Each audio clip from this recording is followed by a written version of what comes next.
I'm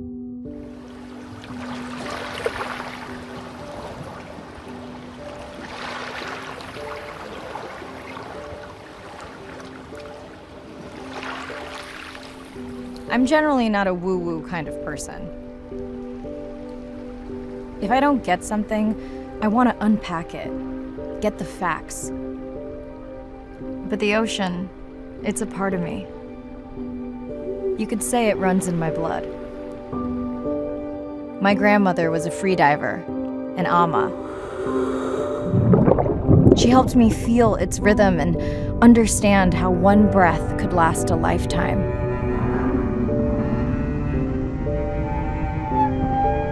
We dove so often, the memories all run together.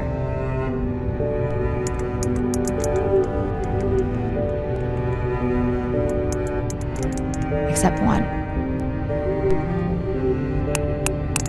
When I wished I could stay down forever.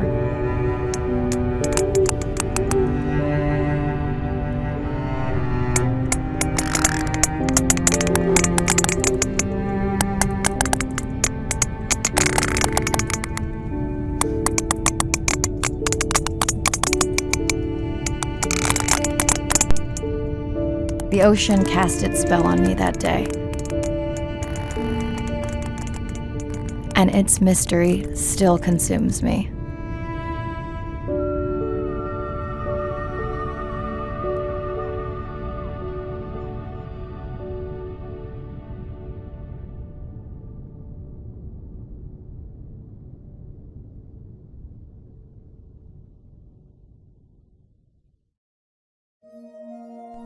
Day 1, submerged atoll, Western Pacific. It's great to be diving again. I'm anxious to find our sperm whale family and look in on our mother-to-be. I'm also excited to test out Andre's new tech. Ocean X is expecting a huge audience for our first live stream, given how bad things were in this region a few years ago. No pressure though, ready to dive.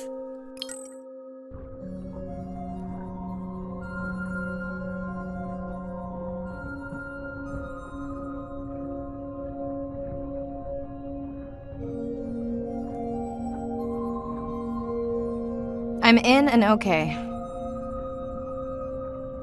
Hey, Mariah, how's the new suit? Nice. A bit itchy, but I've had worse. How are you breathing? Breathing easy. This rebreather is amazing. Feels like I'm freediving. A genuine compliment. Should have caught that on the live stream. Give me a few minutes. I want it to be amazing, and I'm still getting used to this AR visor. Done. How many scans before the AI is trained on a creature? It will vary. There are many factors that affect the confidence level of a match. So you don't know. Got it. Now point me to the buoy so I can try the hydrophones. I want to make sure all the tech is working before we stream. Irina, how you feeling? Haven't thrown up today. Well, it's still early. You gonna be okay with the live stream? I may let you do most of the talking. Once you reach the buoy, you can triangulate the sound of any animal. Clever. Thank you. That's close enough. You can use your dive watch to control the buoy from there. Refresh me on the controls. Move the targeting circle around. Each sound will get louder when you are close to locking in on an animal's location.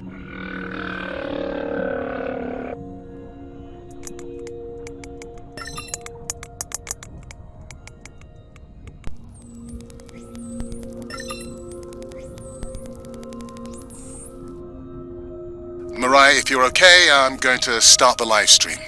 Let's roll. Welcome to the Ocean X live stream. I'm Dr. Mirai Soto, and I'll be your eyes and ears on this expedition. I'm joined today by two colleagues. Hello, I'm Andre. Hello, everyone. I'm Irina. Looks like we've got our first singer. Fantastic. Hopefully on your next dive you can record his song to compare with other humpbacks in the area. Fun fact, in addition to being an engineering whiz, Andre is quite the musician. Are you still writing music? Not for years. Dry spell? More like raising teenagers.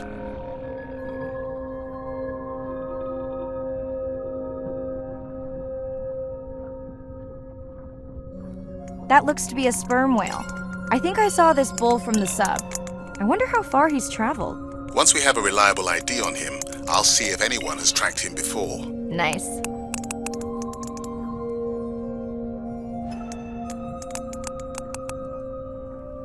Don't get too jealous, folks, just 'cause I'm swimming with dolphins. My grandmother always warned me that although they're cute, they can also be pranksters. And today, also very noisy. Can your AI parse through all those sounds? Not using this scanner. But I do have a new drone design that should be better at isolating the source of the sounds.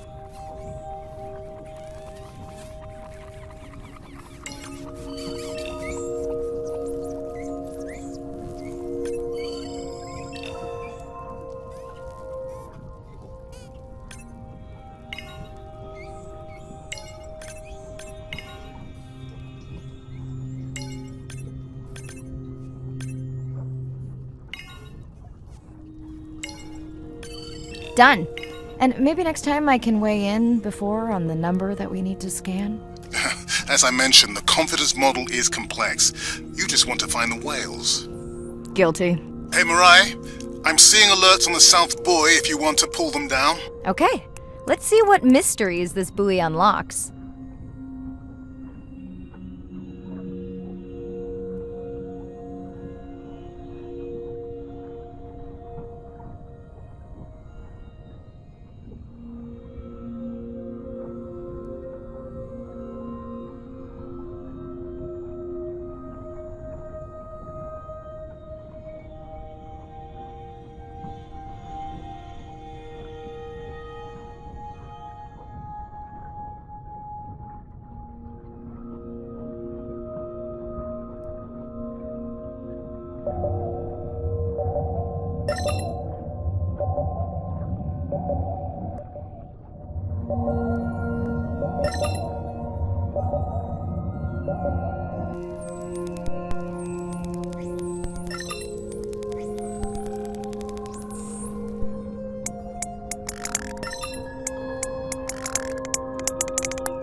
What does that sound?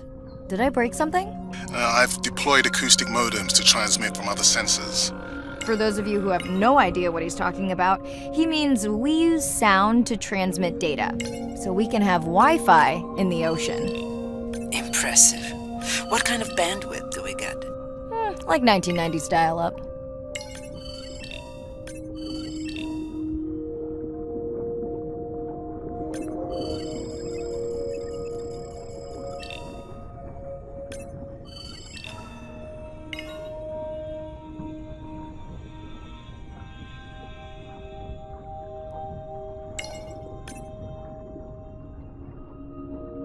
Fun alert. Looks like some young dolphins are having a play date.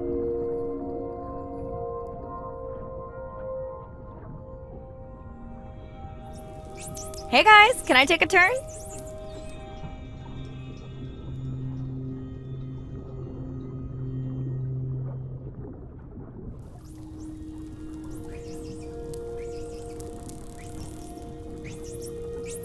Well, you don't see that every day. At least I don't. Frankly, neither do I.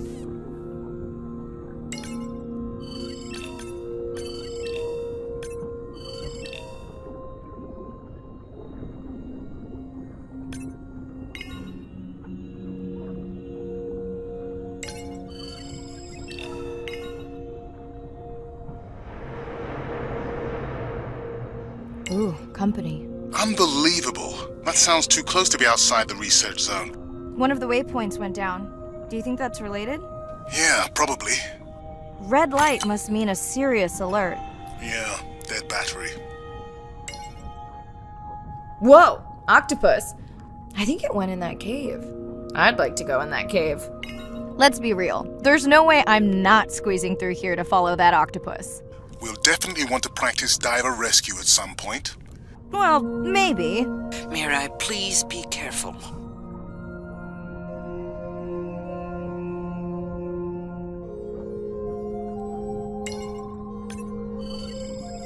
Hey there! Sorry to spoil your hiding place.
biochemical emittance triggered this whole area?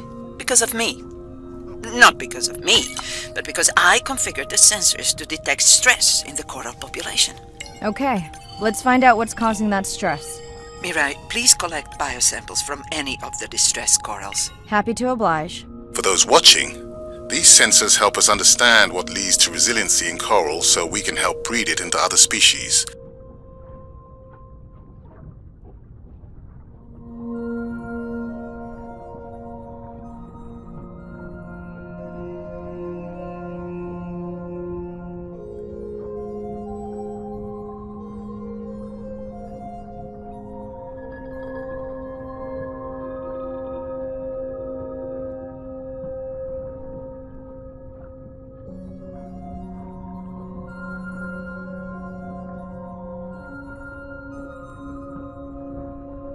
Done.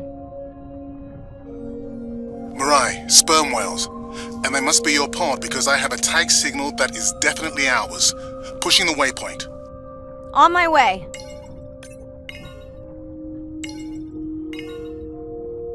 I'm hoping to reconnect with the sperm whale family, whom I have been tracking for years. I'm excited to check in on our mother-to-be.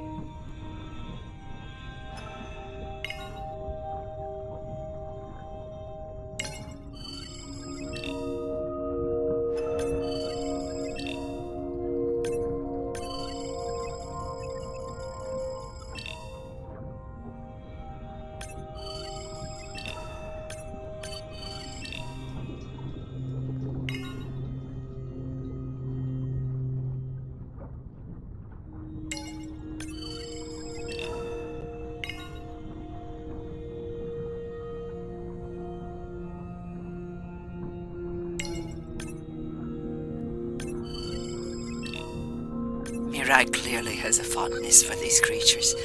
She's fallen silent. Right. Let me finish scanning them all. I still don't see our pregnant mother. Done. Good. Everything all right? I am now.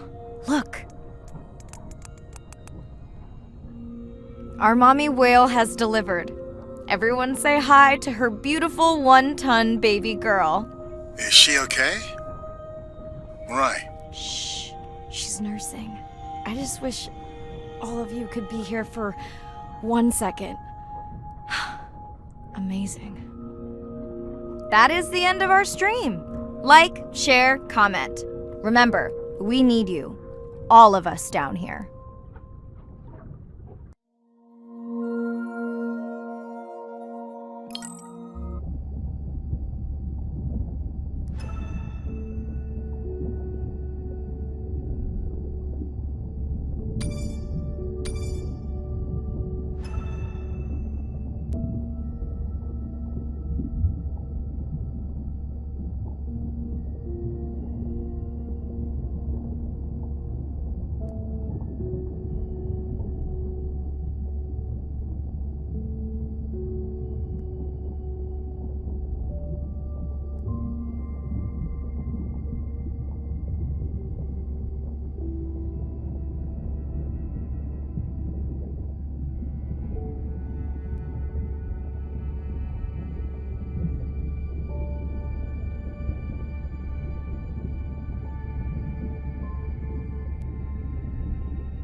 Hello, Mirai. Thanks for checking in. Hey, Andre. Nice dive. How are you feeling? A bit tired, but I can't wait to get back out. Can you believe we found the family on the first dive? And they have a new baby girl. I know. Well done. Feeling settled in the sub? Has everything tested out?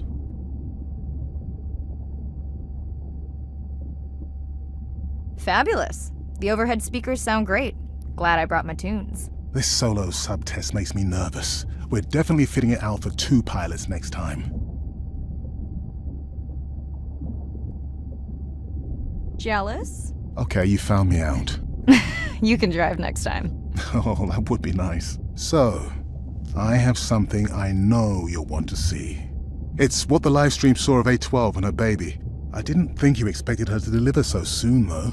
I thought she had more time given her weight, but it was hard to know for sure. What's the about? Just noting her low weight. Also wondering when you'll find the rest of her pod.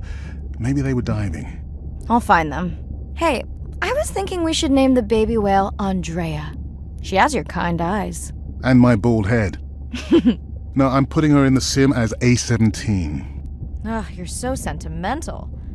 Hey, where's Arena? Probably in the head throwing up. Seriously? No, seriously, what's she working on? She's reading a brief about that deep-sea mining impact study. Okay, I definitely don't have time to get into that with you. I gotta call my sister. No problem. I'll send Ren my best. I will.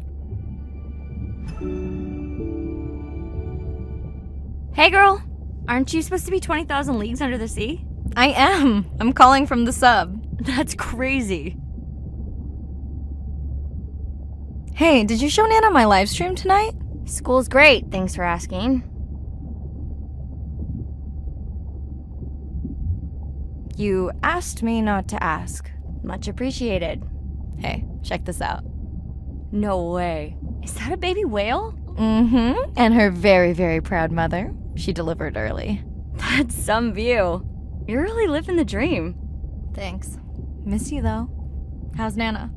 Okay, not a big deal, but I am taking Nana to get tested for a clinical trial. Some new dementia drug. Well, thank you for stepping up to help Nana. It's not a big deal. You would tell me if it was, right? Yeah. You sound down. Is it just Nana? I don't know. It's been hard since Dad died. I know. You want to stay on for a while? We can watch the baby whale together. No, I should go. Say hi to the whales for me.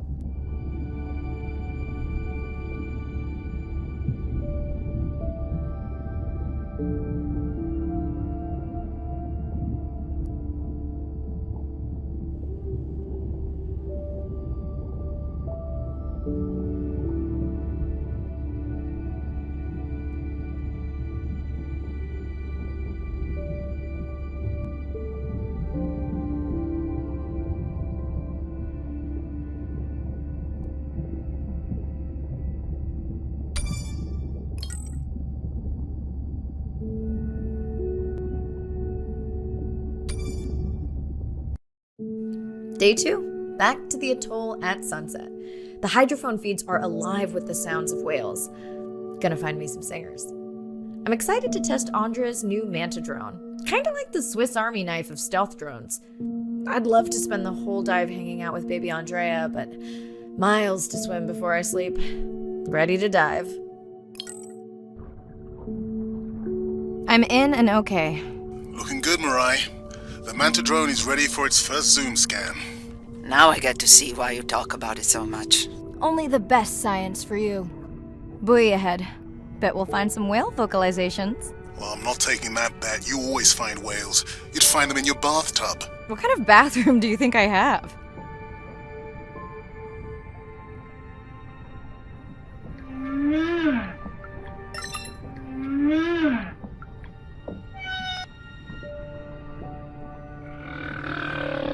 This is a lot of whales. It's staggering the number migrating through this area. Hey, don't jinx it.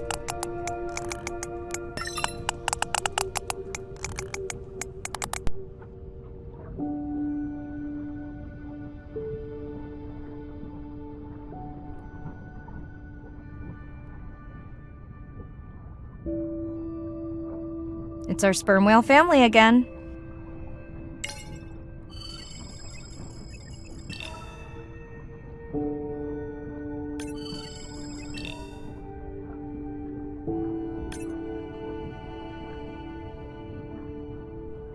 The manta drone will match speed with the creature so you can concentrate on steering it around to find the places you need to focus. All right, baby. We won't forget you now. Andre, can the zoom scan tell how old the baby is? Not with any certainty. Why? Just wondering if she's old enough to hunt by herself.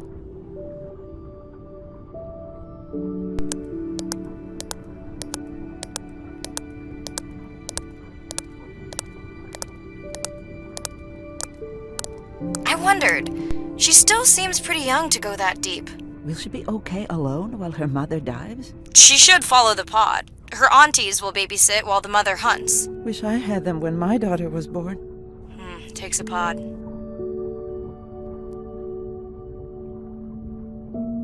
Mirai, why is the baby girl so important to your study?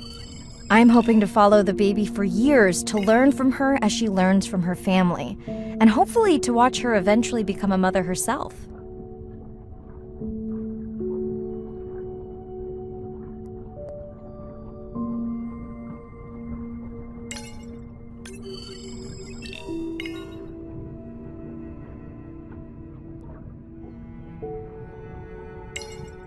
Here we are, the whale we're designating Humpback M1. Oh, so catchy.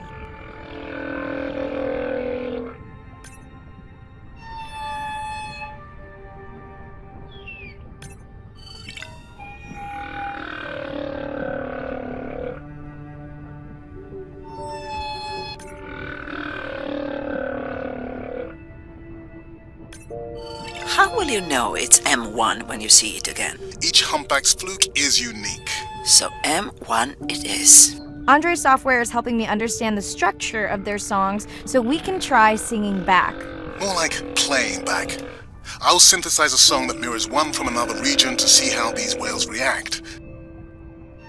Because Andre doesn't like my singing. It's more the songs you sing, actually.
Approaching Humpback M2.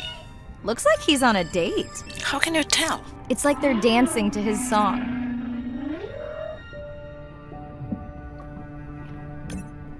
What do you think, Andre? Do you think he can make it as a solo artist? Not without more original material. What? Males from the same region sing nearly identical songs with just enough variation to stand out. Yeah, just like most pop singers. Such a snob.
Let's hope the Whalapalooza continues. Wonder if they charge admission. Don't worry, whatever it is, you can take it from my budget. Someone's feeling better today. Well, I guess it worked.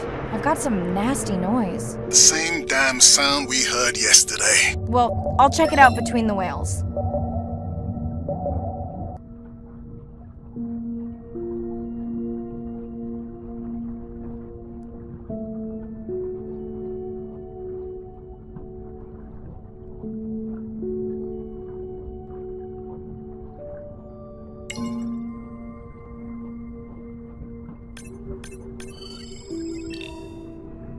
Looks like another area sensor.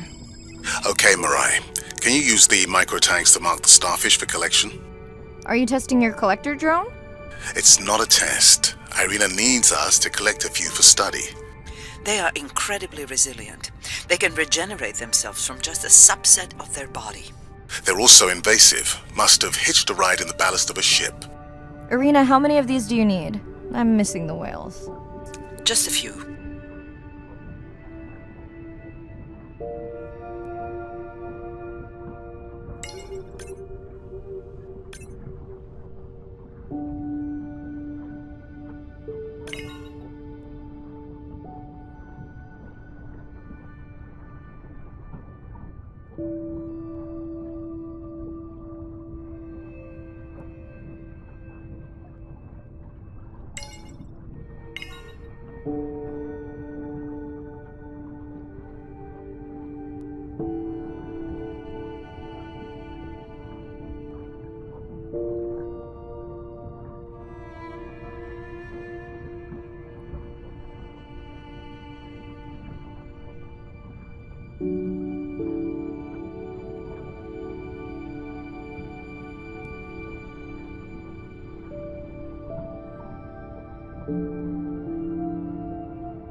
Okay, micro tags deployed.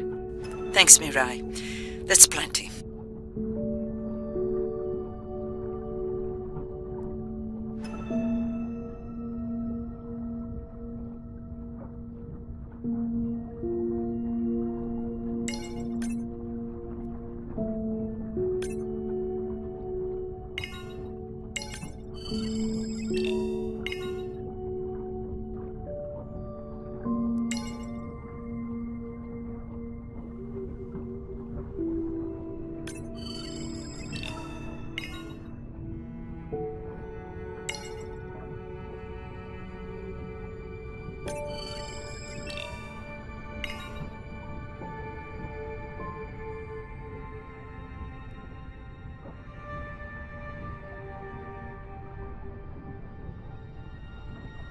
Are you sure this is where you track that noise?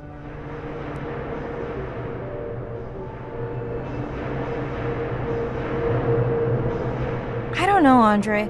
That sound is loud, but it seems pretty deep. Can't see how it could be coming from a ship. Yeah, I agree. It also keeps starting and stopping. I'll figure out another way to investigate it.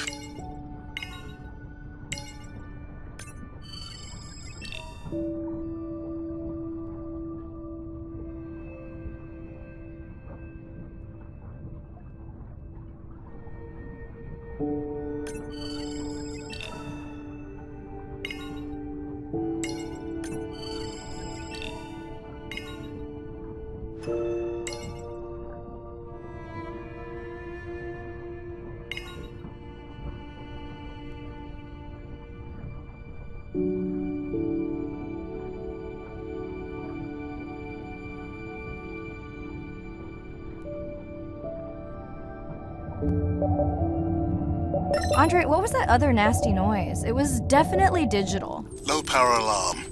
You need to pick up a sensor for servicing. It never occurred to you that a nice ringtone would be far less annoying?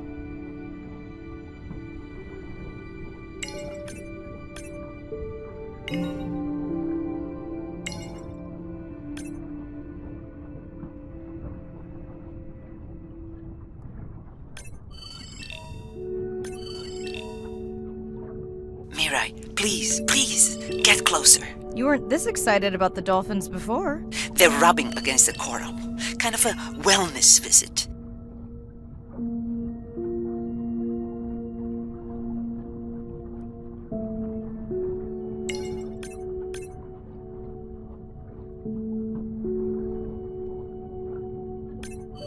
I have colleagues that are studying the antimicrobial properties of these coral.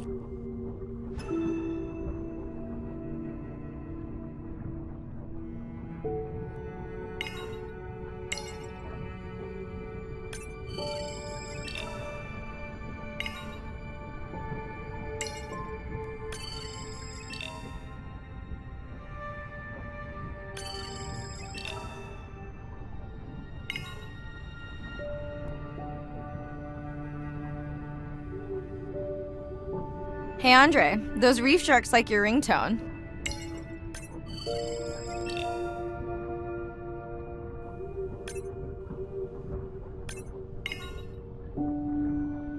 Will I be able to get the data off that sensor while I'm picking it up? No.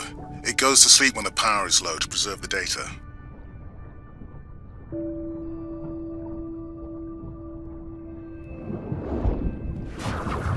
Whoa!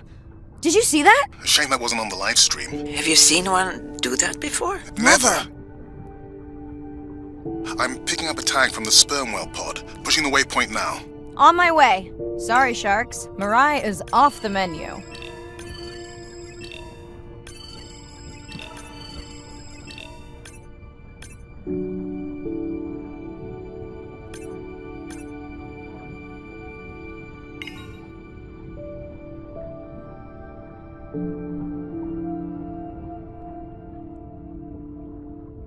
The baby's back with the rest of the pod. What's it doing? Nuzzling. Probably calling for its mama. Are you calling for your mother?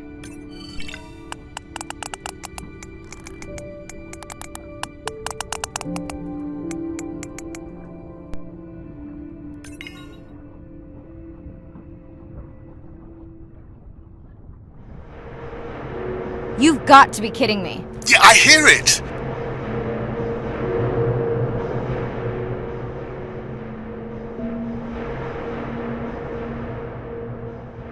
There they go. That was our shot.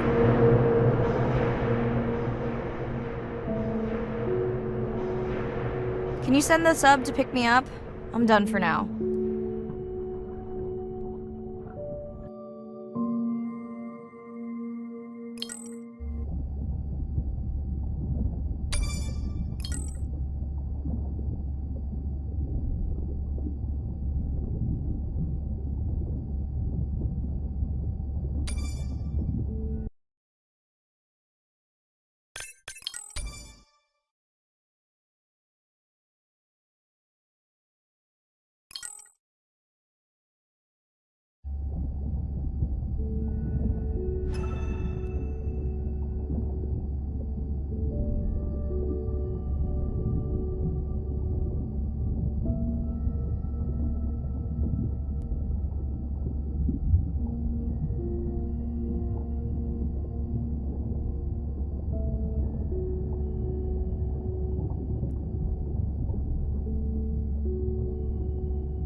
Hey, it's Ren.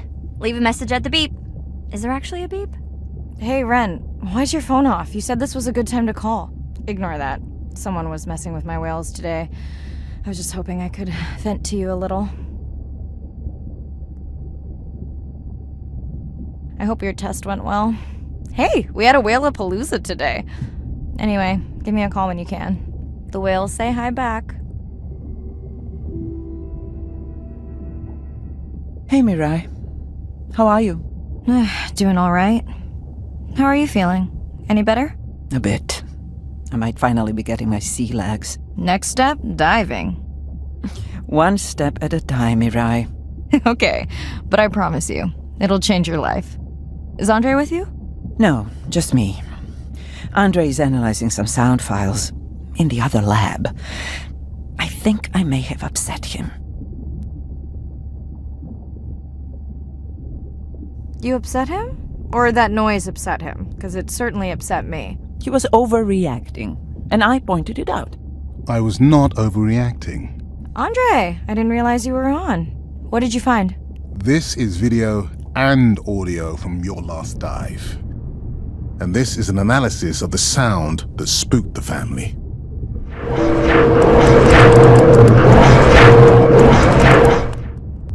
And this sound is from the Canadian marine acoustic scientist.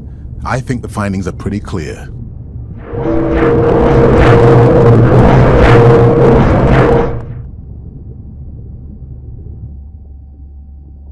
The signatures sound the same to me. He gave me the same test. Andre, who is messing with my whales? Deep sea miners.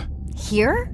In the research zone? It's off limits to commercial activity. And when has that ever mattered before? We don't know that they are in the research zone. They may be just outside it. We knew they were doing an impact study nearby. What are they after? That might give us a clue. They're looking for rare minerals to make solar panels. Could the sound cause trauma to the whales? The acoustic specialist said it might push them to quieter hunting grounds, but was unlikely to cause acoustic trauma. So what's the move? We should use our mapping drone to investigate their activity. And this is where our debate turns into an argument. We need that drone to map the deep sea vents before Mirai dives there. The biochemistry of these vents is the perfect cocktail for creating new life forms. If there is illegal activity there, we have to stop it. Otherwise, there will be no life forms. Why spend our short time here policing rather than researching? Let's be scientists. Mirai, your dive, your call.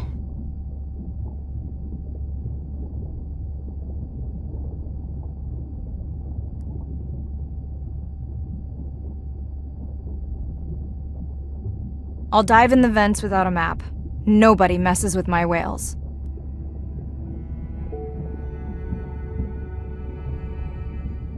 Hey, Mirai. Sorry I missed you. Misplaced my phone. Whale-a-palooza? Is that a real thing? Tell whomever annoyed you I'm coming for them. Hey, nobody messes with our whales. Does your submarine have sonar? Maybe you can find the bad guys with that. Maybe that was the answer they were looking for on my test. I was hoping to chat live too. You need to help me figure out a better plan for next semester. Miss you.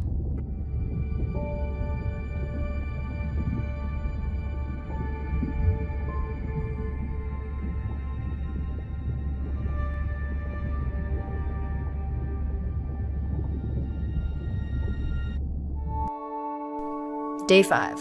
Open ocean, east of the atoll. I'm ready to play back a coda sound to Andrea to see her response. I'm definitely worried that the family has gotten smaller. Not sure if they were just spooked by that sound or if something else is going on. Staying hopeful. Ready to dive. I'm in and okay. You know, I always feel like I'm swimming in place in the open ocean.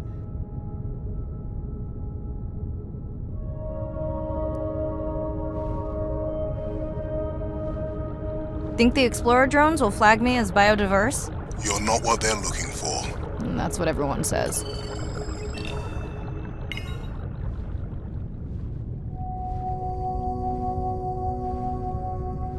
Approaching the buoy.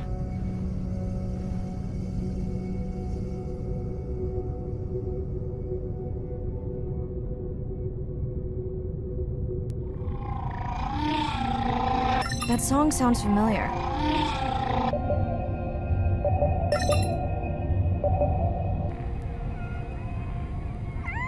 Hey, a newcomer! Now to get there before the noise from Andre's miner friends scares them all away. You want to raise my blood pressure?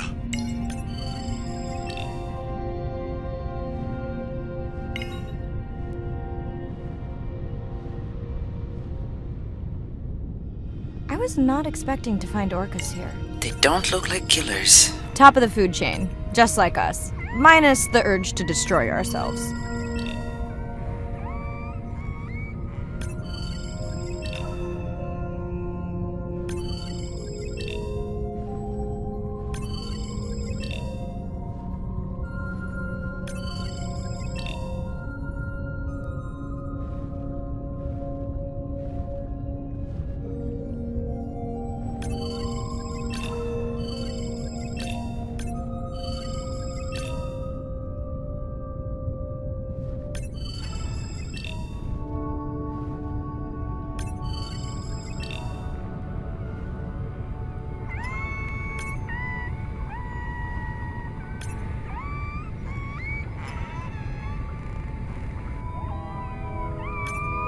Hello to you too.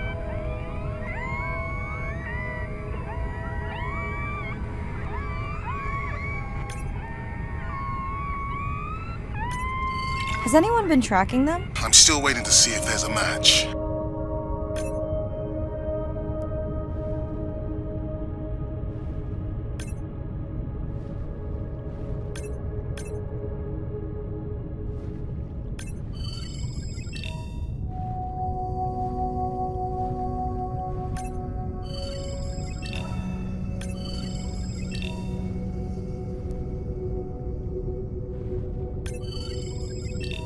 Andre, are you seeing this? Is that a leatherback turtle? I didn't think there were any left here. What happened? Egg poaching, and the nesting beaches got 2 more. Biosample acquired. Do you think your turtles are making a comeback? Well, I wish I could be optimistic. It's just as likely our turtle is taking the long route home to somewhere else.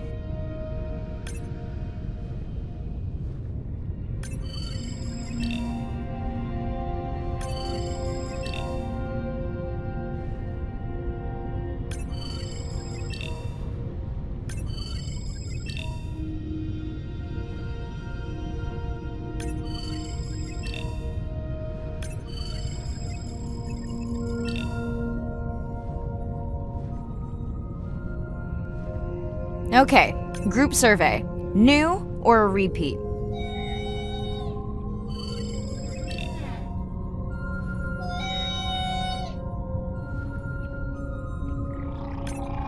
So glad to hear you.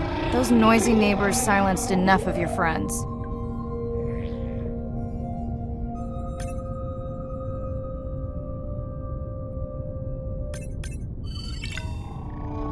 New whale! We'll designate this one M4, because why mess with a good thing? The sounds don't sound like the prior songs. These are more social sounds.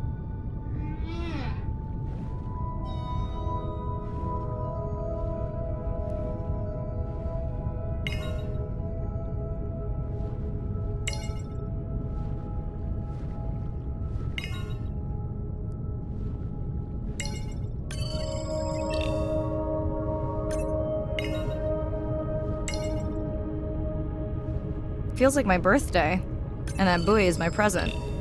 Hope it's better than my last birthday. Dare I ask? My sister got me jeans that were mine for about a week before they wandered off, never to be seen again. A mystery, I tell you.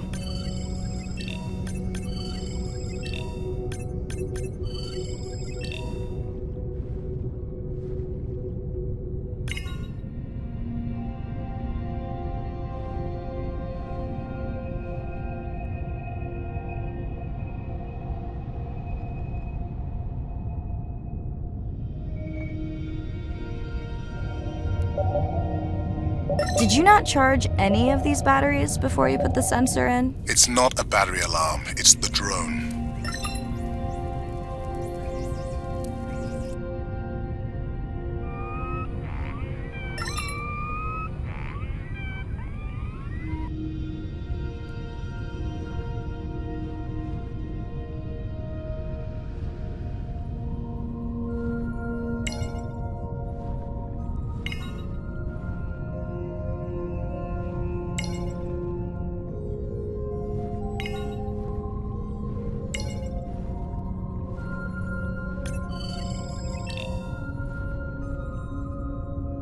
Hello! I just met your friends.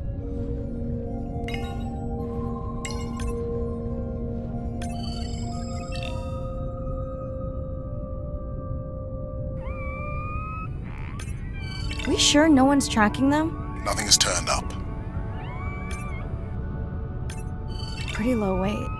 Irina, do you think this one could be sick? I'm honored you believe I could tell from this distance, and that my knowledge of disease extends to all species. Fair enough.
Dolphins. Always showing off.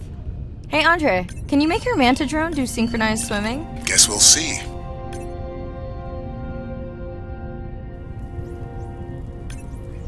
Let's log you in.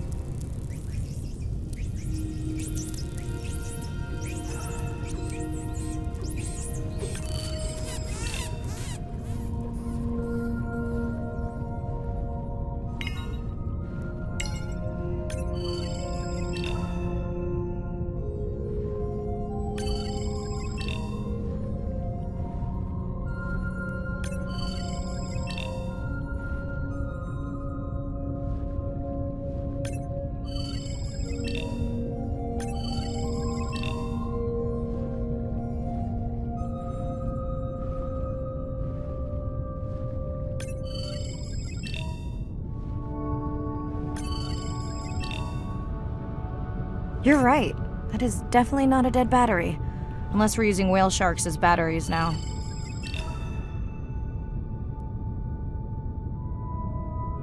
There's already a tag on it. Then scan the tag. Sure, like that was obvious. I'm leaving another tag.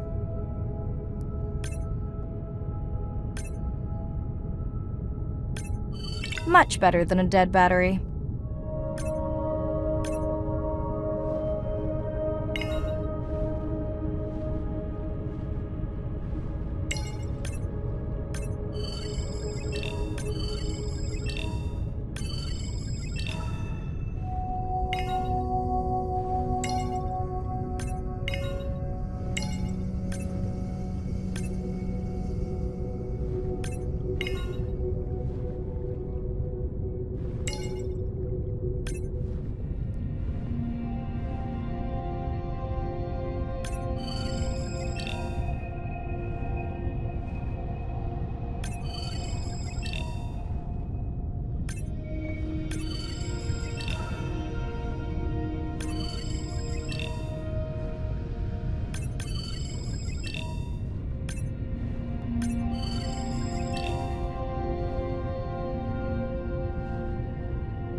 Didn't you pick this dive location because you tracked the baby's pod out here? I said they were heading in this direction.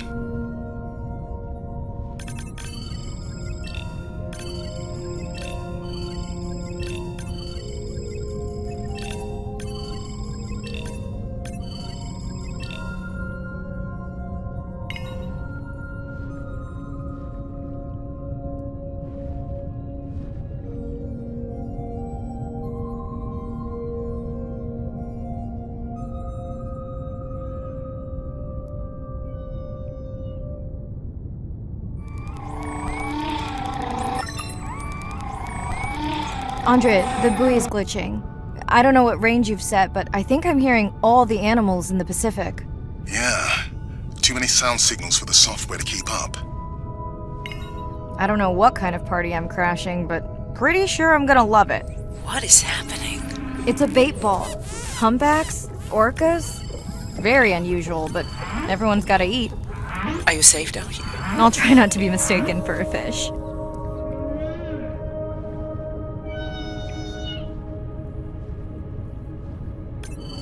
Of course dolphins show up. Never like being left out of the action.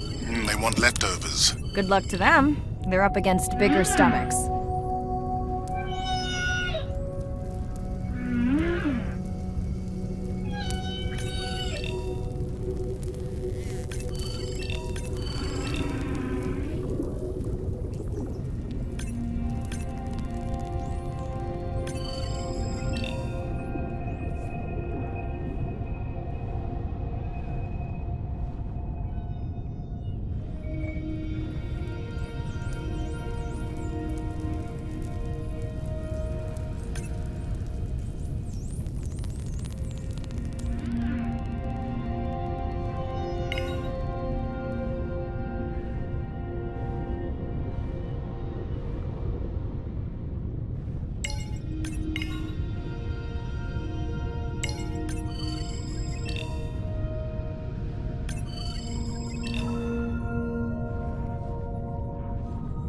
Here they are! You were right, Andre. I guess I didn't just swim across the Pacific for nothing.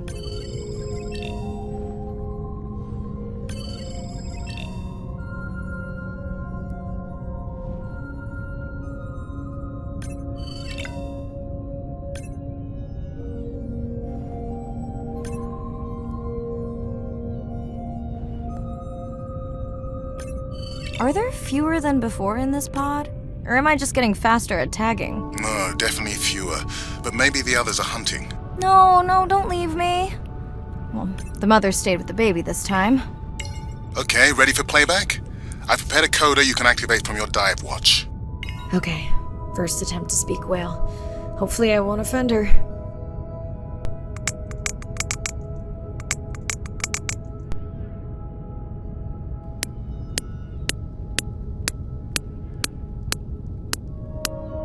Echo clicks. I could feel it across my body, just checking me out. First contact. She zoom scanned you. You have no idea what that felt like. She was looking right at me. Whew, you have no idea.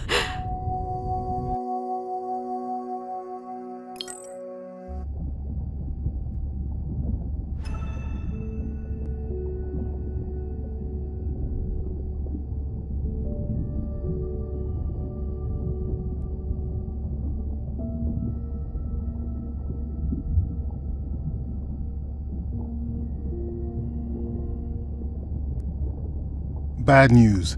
The drone we had tracking that intrusive noise, it's gone.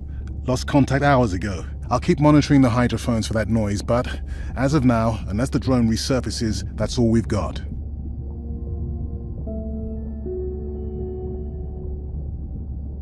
Hey, Mirai. I assume you've heard that Andrea lost a drone. Yeah, bad break. Did we get any usable data from the drone before it went missing? You'll have to ask Andrea. He hasn't given me an update. I think he's upset that I suggested we'd still have the drone if we used it for its original purpose. It's crazy that we only have one mapping drone. If this were a space mission, we would probably have 100. You sound a little frustrated. Is that with Andre or the drone situation? Both. Yeah, his passion can sometimes be overwhelming. I just wish he wasn't so cold with me, just because I turned my prior research into a successful biotech business. Not every company is evil. I know. Those miners have him agitated. It's nothing personal. Hopefully that's true. Was that a yawn? Did you get any sleep? Not really. Between the drone and staying up to chat with my daughter, I spent most of the night staring out of my cabin window at the moon. My grandmother loved to take me freediving in the moonlight. It was magical. It's like the whole ocean glows. Sounds like a fun grandmother. She was. Is. She's alive, but suffers from dementia. Sorry to hear that. Thanks. Nana moved in with us after our mom died. I was 12, Ren was 4. Are you and your sister close? Most of the time. It's complex right now, but Yeah, definitely. Where is your daughter? She's at university in the UK. What is she studying? Pre-med. But she also has a passion for music. She has been playing in the same indie band for years. What's her music like? Hard to describe. I'm sure Sophie would love for you to check it out. I'll send you her latest single. Ooh. Isn't your sister also at university? My sister, took a break for a few years, but she's back now. There's a story there. Not my business. She's had to deal with tough stuff. We both have. I just seem to have an easier time adjusting. Does she want your help? I don't think she wants her stuff to get in the way of my success. You sound like me talking about my daughter. Yeah, complex. People are messy. That's why I study whales. Speaking of which, I better get prepped for our next dive. Yeah. Catch you later. Yes, of course.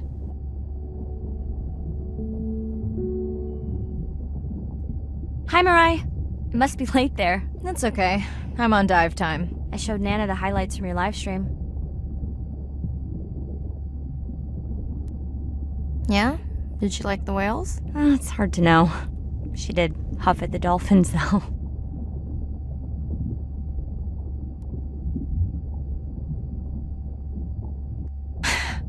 She used to read you that story every night. Yeah, you've told me that, but I don't really remember. Are you doing okay with her? Kind of. You do this better. Did you want to talk about next semester? When you get back. It's complex. You know, I can look at coming back earlier. That's crazy talk. Go speak to your whales. Gonna try. Catch you later.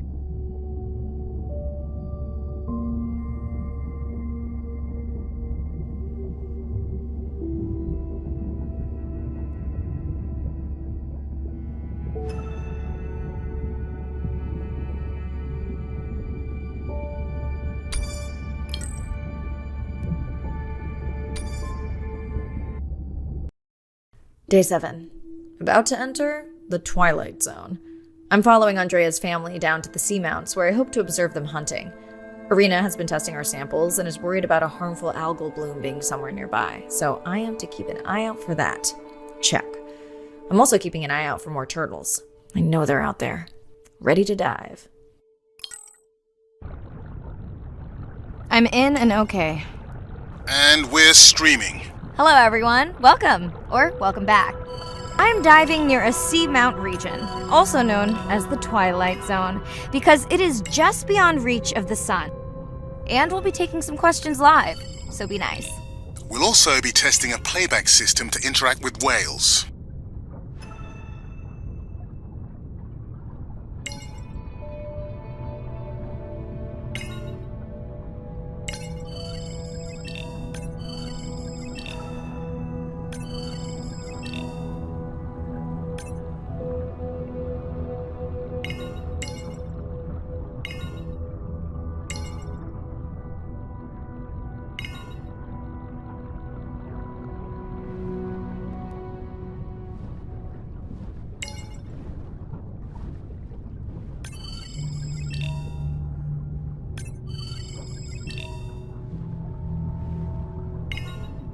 Want to hear something cool?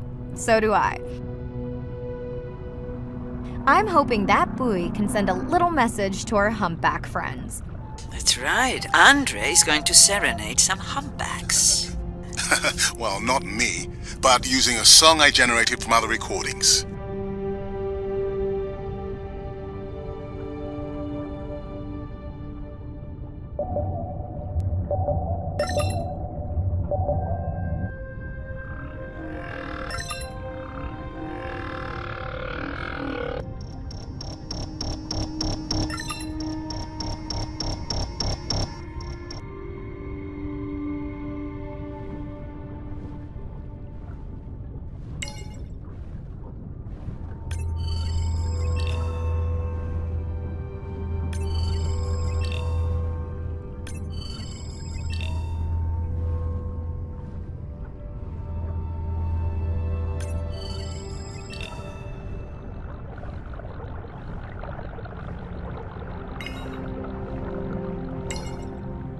Another leatherback turtle, Andre. And feasting on some moon jellies. That is odd. Is that the same one we saw before? It looks bigger, but let me zoom scan it to be sure.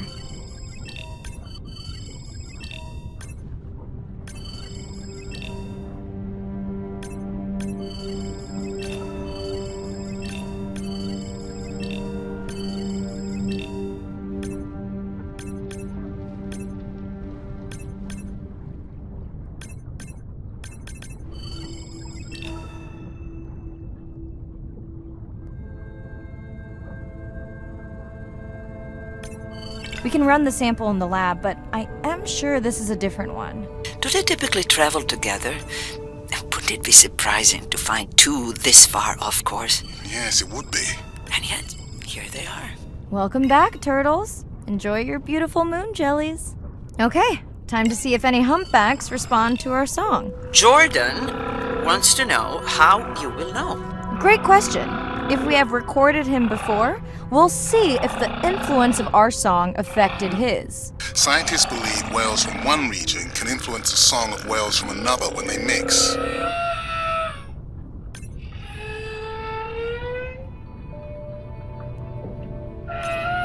Hey Andre, we've recorded a song from this one before, right? We have. How quickly can you compare his two songs? Well, I need to wait for his song to complete at least one full cycle. And how long is that?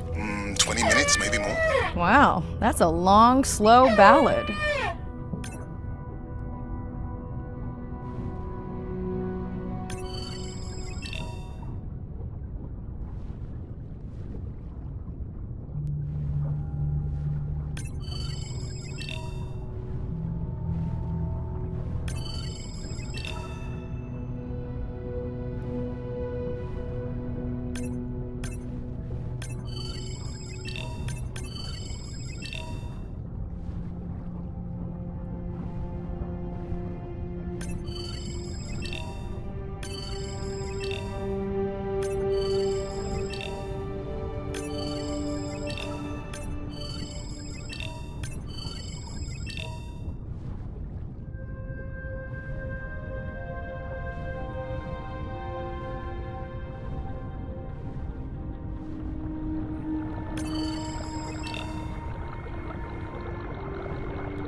Dana, squid.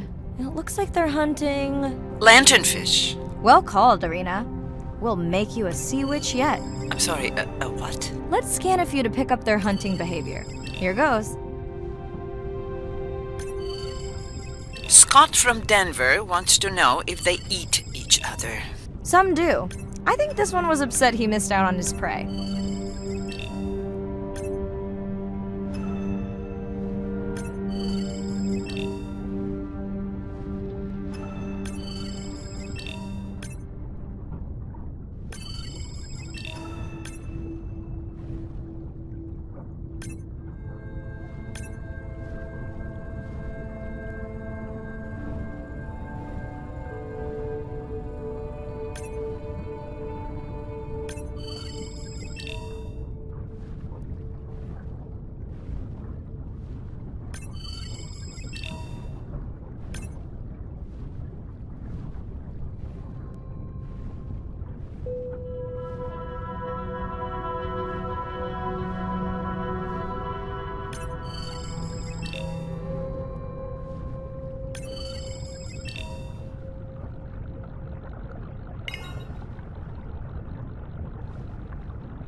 Great. I've been waiting for this.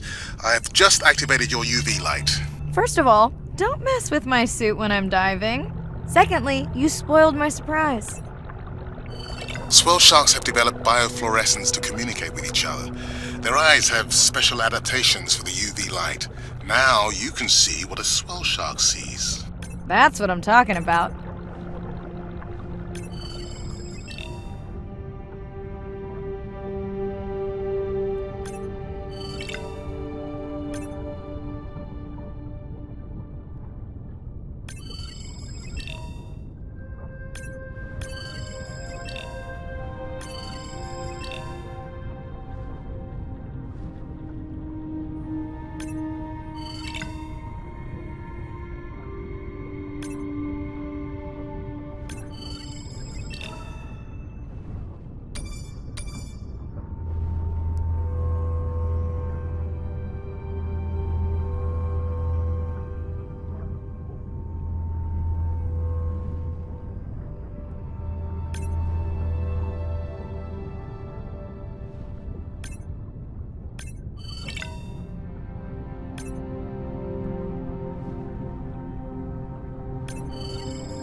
Next, you can try the black light I installed in your sub.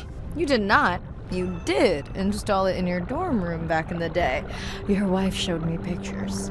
Well, uni was a good time.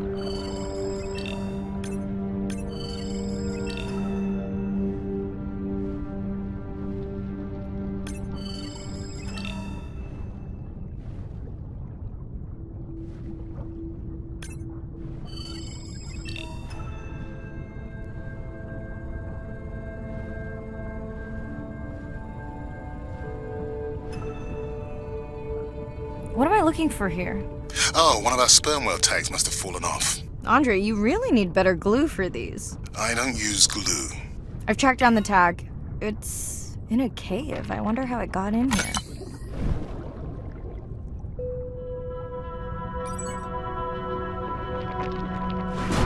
Oh! What the?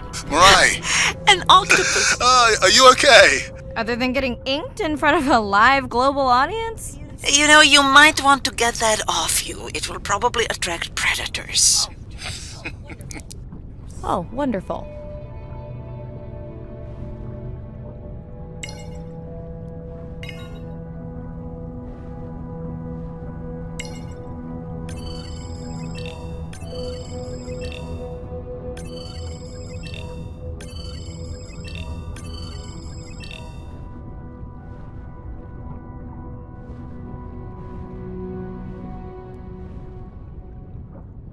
Okay, last boy of the dive. How are you feeling? Chances of suit holding out until the end of the dive? Good. Hope of seeing if our humpback song had any effect? Well, You know this, but for the viewers, science is not magic, it takes patience. I'd like to believe in a little magic.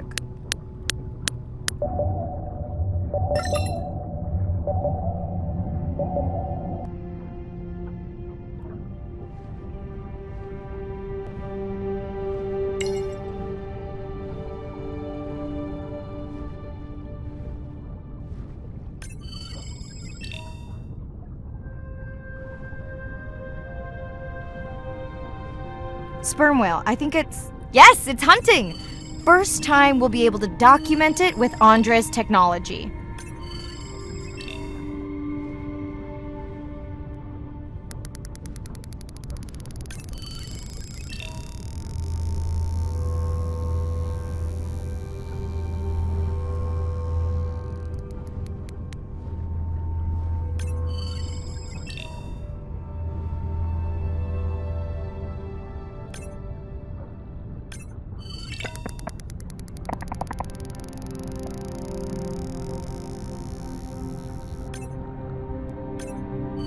Come on, come on.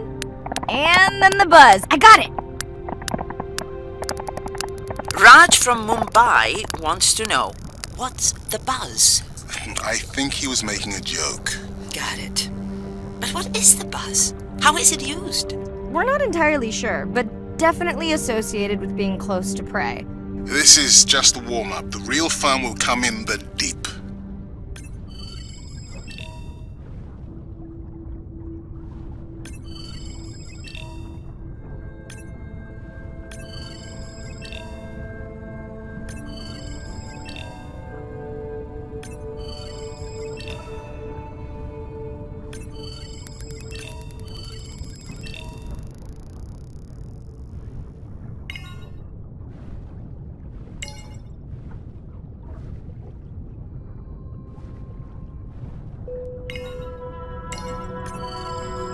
Andre. Andre! Well, there's no way these little ones are thousands of miles off course. Right, Andre? Give him a minute. Right. Let's scan a few of these to get their gender. There's a tiny tag here. Andre?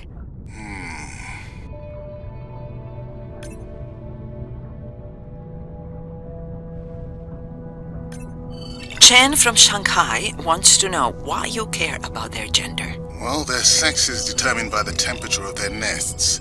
Warming beaches wiped out the turtles in this region. Believe in a little magic now, Andre? I may just start, but let me check on that tag first.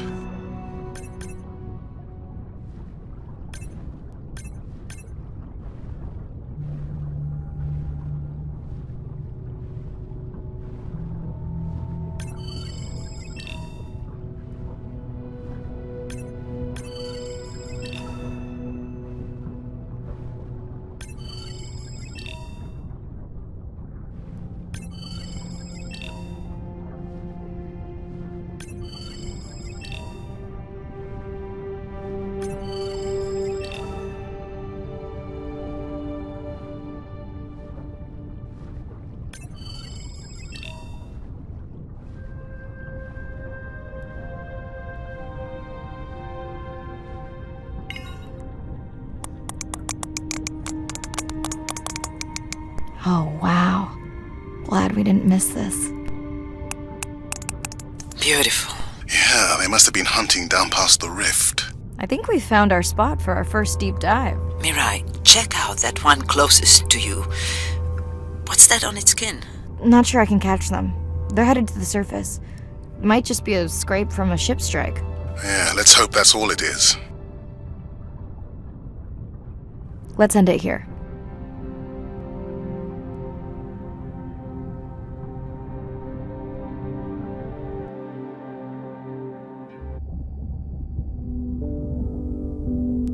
I know it seems like Andre worries about everything.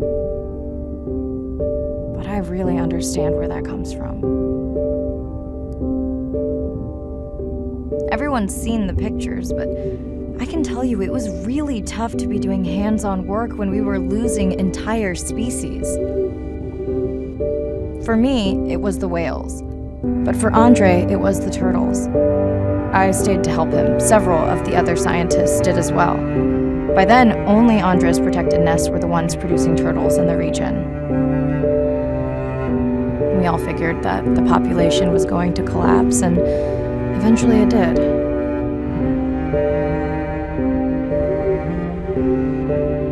But seeing this large man spend day after day carrying tiny turtles from the nest to the water, it inspired us to stay.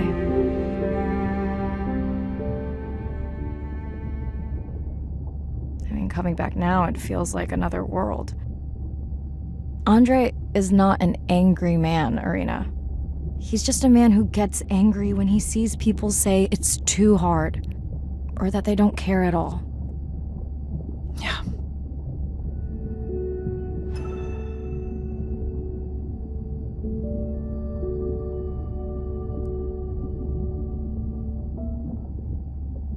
Hi, Mirai. Sorry to miss the post-dive brief.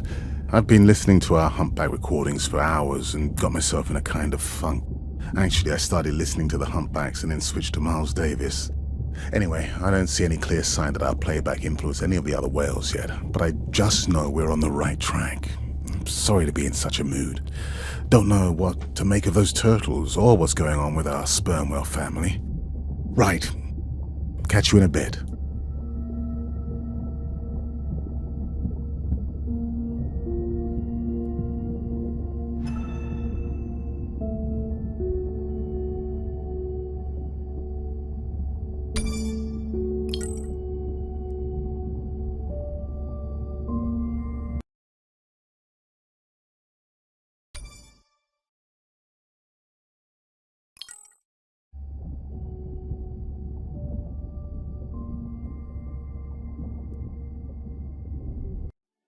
Day 12. Spent the last 5 days on an endless series of depth tests of Andre's deep diving suit. Guess he doesn't want me to implode on the live stream. I do hope it's giant squid proof though. The mapping drone located a brine pool near where Andrea's family has been hunting. That is, before it went AWOL. Ready to dive.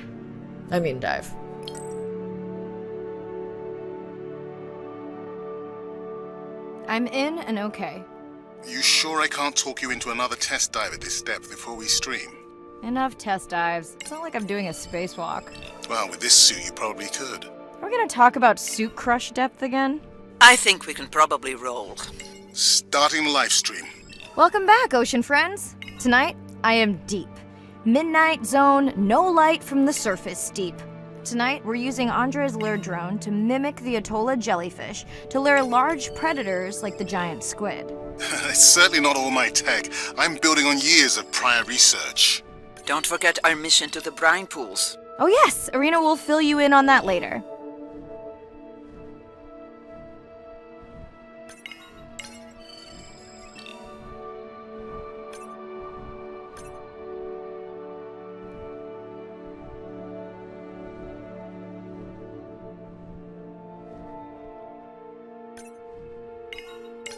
Okay, Andre, how do I find the lure drone? Look for blinking red lights in the water column.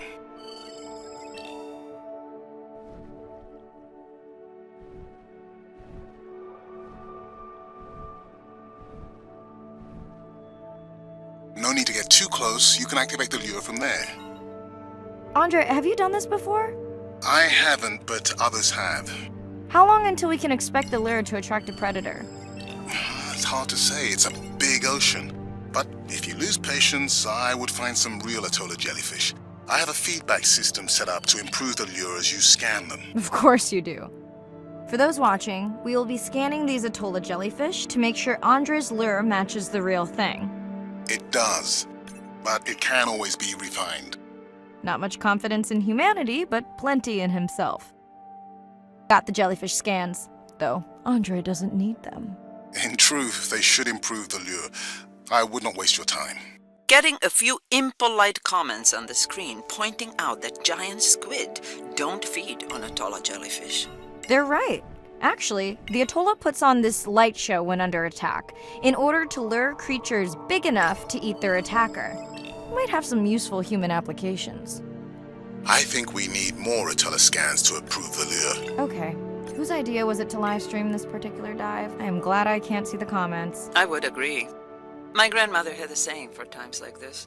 I'm not going to try my grandmother's accent on a live stream, but loosely translated, it means if you get bored waiting for a giant squid, you can always go to a brine pool. That's a pretty specific saying.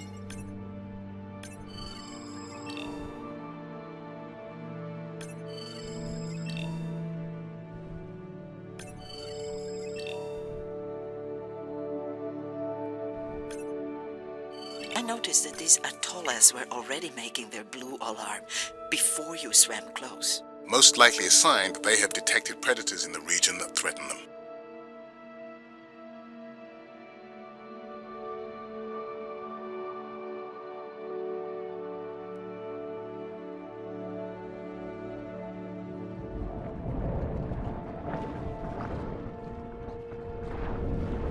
That gave me a chill. Whoa.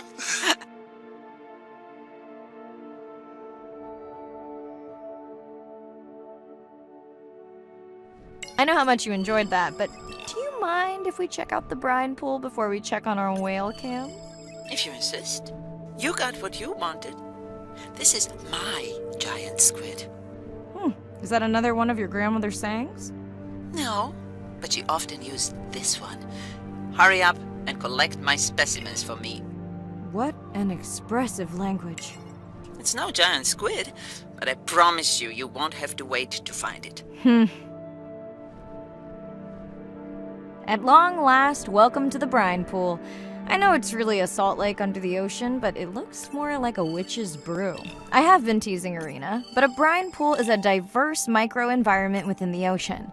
It has its own ecosystem. And each one is unique. So that means the microbiology is unique and could hold groundbreaking solutions to human problems. Each time I take new samples into a lab here on this ship, it's this magical discovery moment. where I tingle all over. I fund my own research so I can pursue what I know to be important. And people ask me, how much money are you going to spend to collect some bacteria at the bottom of the ocean? If these bacteria hold the cure for a disease that relieves even just a small amount of human suffering, how do you put a price on that? That is some giant squid.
Mirai, pushing you a waypoint.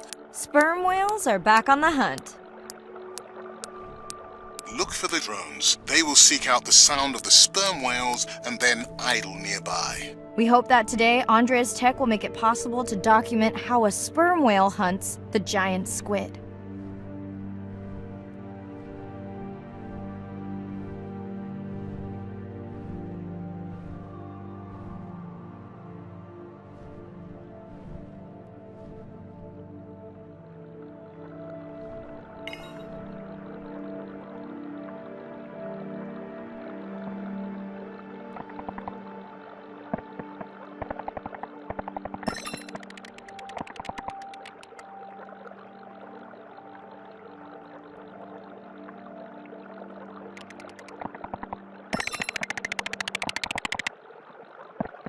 let's go tag some sperm whales so we can eavesdrop on their hunting. One of our viewers wants to know if there is a problem with the link, since the waypoints keep appearing and disappearing. No problem. The drones are in stealth mode, so they will only track the whales by sound. I better swim fast.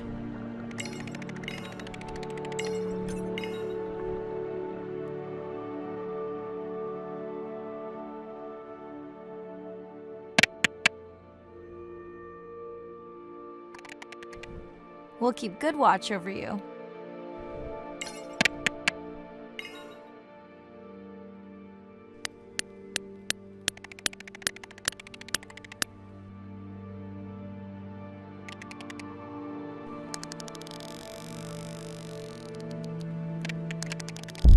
Whoa!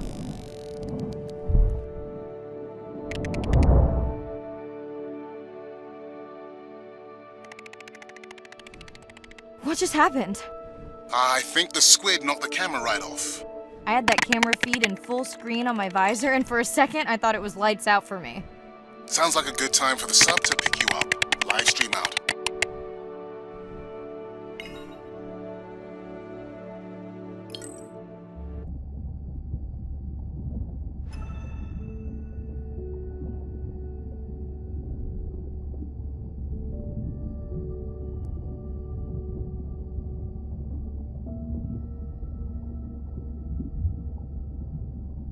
It's Irina. Since there's no dive today, I'm going to lose myself in the wet lab to work on those samples you sent up from the brine pool. Hey, have you listened to my daughter's track? Interesting, right?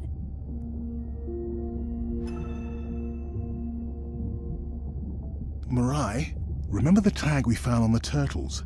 I put it out on the network and I got the strangest message back. I'm going to take a tender to a small island nearby and check it out. I'll explain everything later. Still no mapping drone, by the way. Hey, it's me. Nana didn't qualify for the study.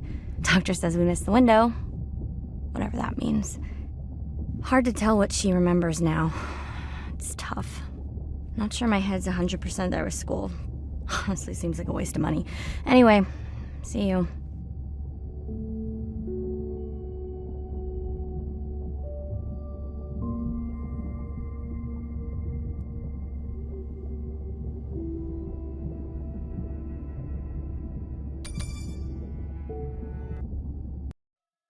Day 13. We're in the vents region without a map because of the lost drone. Diving blind, but I know these vents are important to Irina. We tracked a tag from our whale family here. I'm hoping it just fell off, as this would be an unusual place for a whale to be. Andre has the dive suit in safe mode, so I'll have restricted range. Head south to find the clearing for the sub pickup. Check. Ready to dive. I'm in and okay.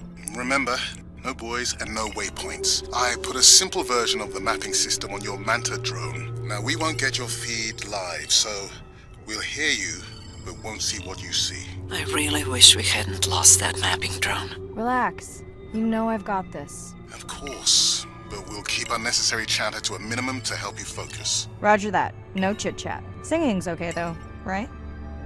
Irina, how will I know the difference again between a dormant vent and a live vent? Well, the live vents would have 400-degree water streaming out, so that's one way. Check. Wide berth on the live hydrothermal vents. Sorry, I thought my mic was muted. This is a dormant field. No live vents.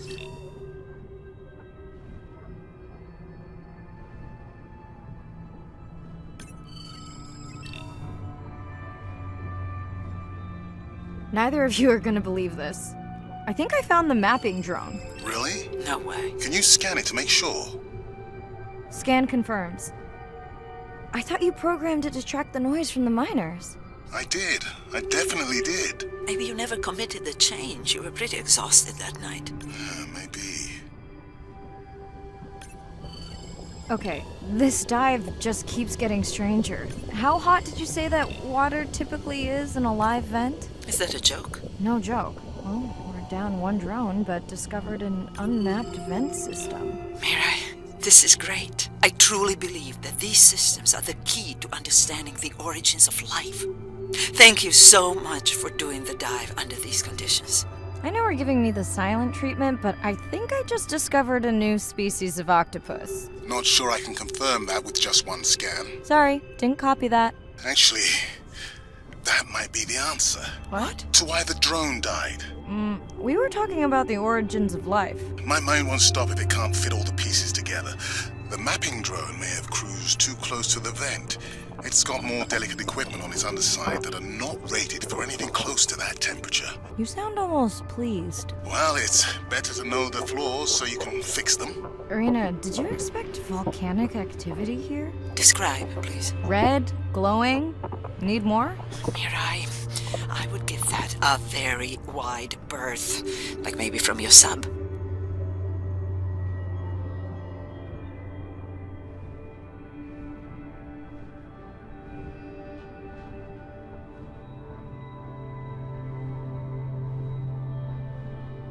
Are you kidding me? Describe, please. I can't. I mean, I don't want to.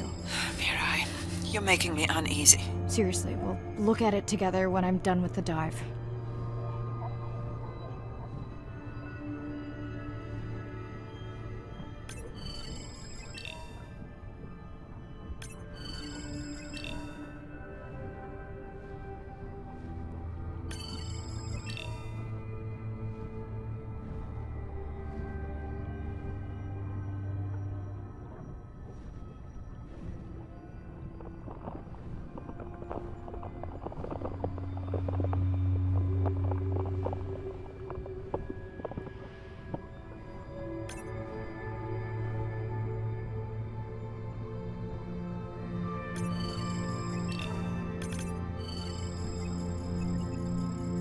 Oh no!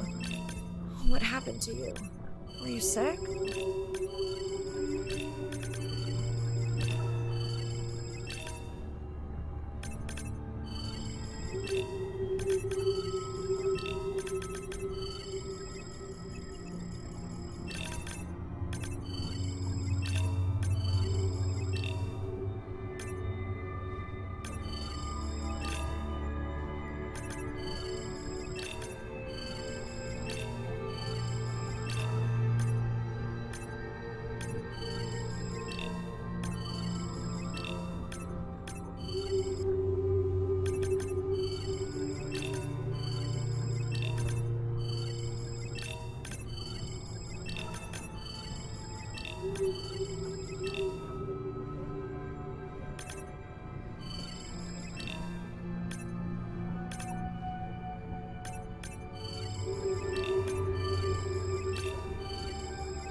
Are you okay? Just getting a few last scans.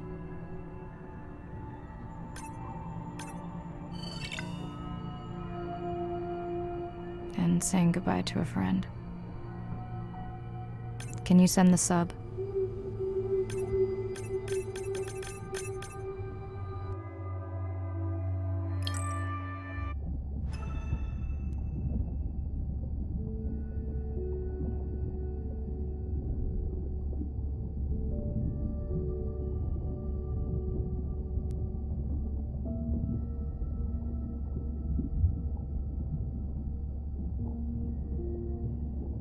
We watched the video log from your dive.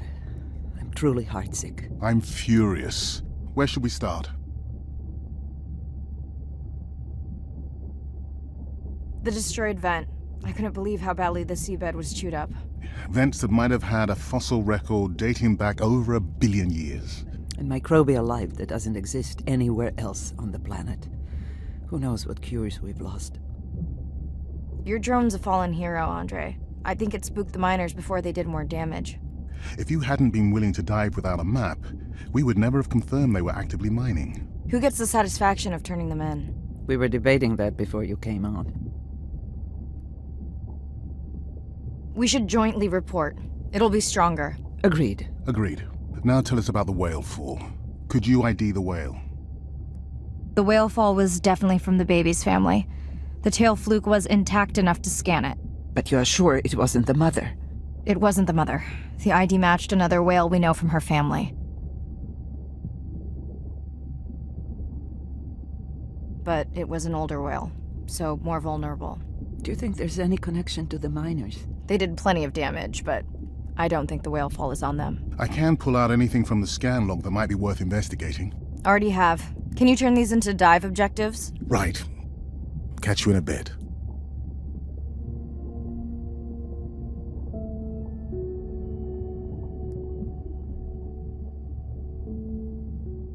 We watched the video log from your... I'm few. The destroy... Then and my...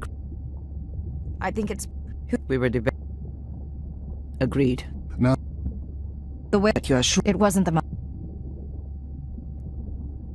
Do you think... They did plenty of damage. I can pull. Already... Right.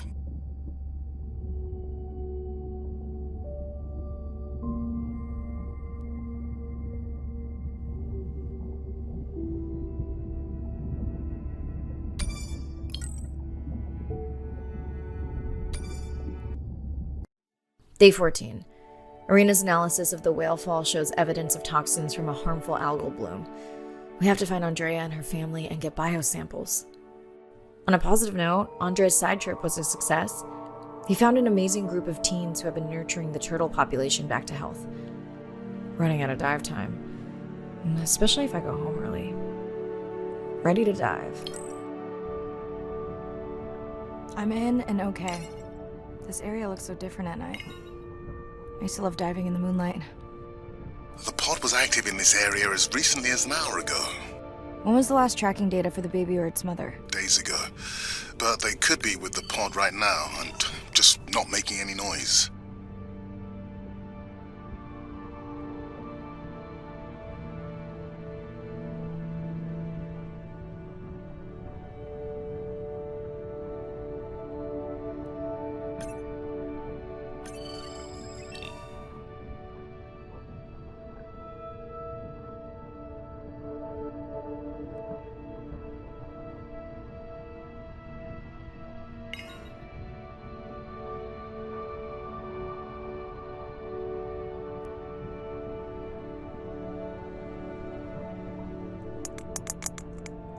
There you go, first waypoint. They'll load automatically from here on in.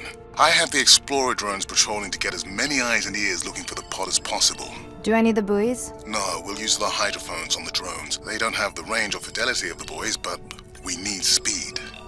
Thanks. Mariah, you know that no chatter rule was just for the vent area, right? I'm sorry? I think he's pointing out that you seem distracted. Sorry. I'm back. Talk to me about something positive, Andre. Were you able to make contact with the teenagers you were telling me about? They've been helping the leatherback turtle population rebound here in the region. They've developed a nest cooling technology to help the baby turtles. They've also built their own tracking drones. Teens with tech. Sounds like you've inspired some citizen scientists, Andre.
Have you decided whether or not you want another dive back at the brine pool? With everything going on, I really hadn't had the chance to look at the schedule, but I would always say yes to that. Right. I found the underweight orca. If you can easily collect a sample, we might as well screen him for toxins and pathogens.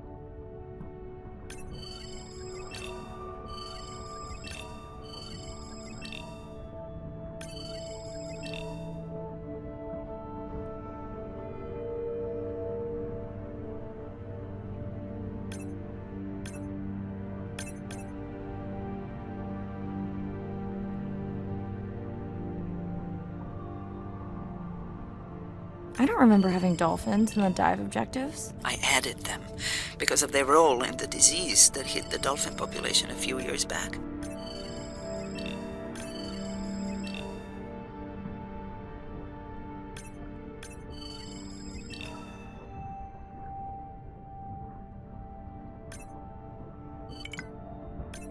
Done. Andre, have you picked up any tags from our pod? No, not yet. I'm going to widen the radius for the Explorer drones.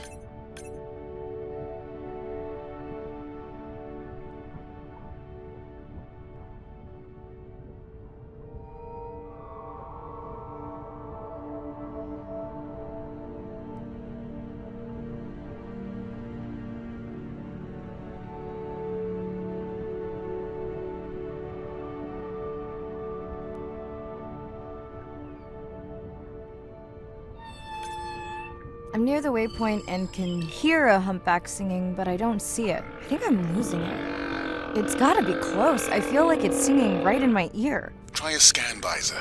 That's totally weird. I see a scan dot, but nothing's there. I think the humpback is invisible.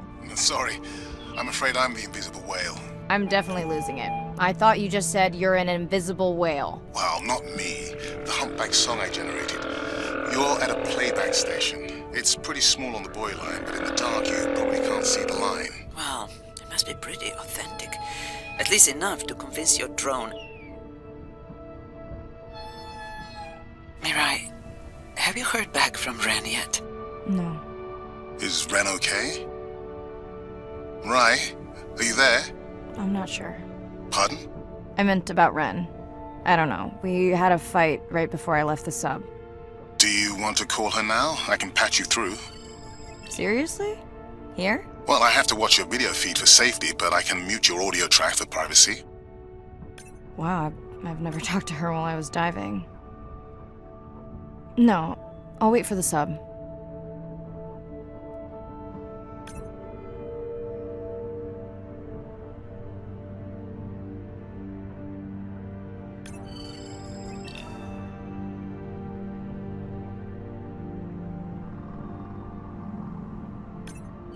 Okay, Mariah, you're on. The drone on the outer patrol just picked up several sperm whales on visual. Thanks. No sound alerts at all. They're being awfully quiet.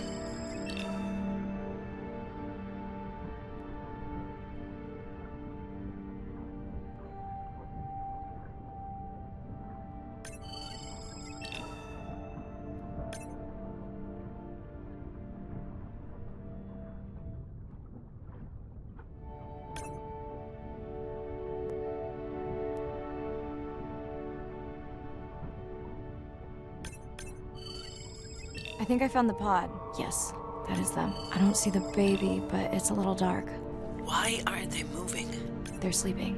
I had no idea. They look alien, but beautiful. If you don't mind, I'm just gonna mute my comm while I get the samples. I don't think they can hear us through your visor. I think she is the one that is needing some quiet. Thanks, Arena. Catch you at the sub. Mariah out.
Hello, Mirai. It's me.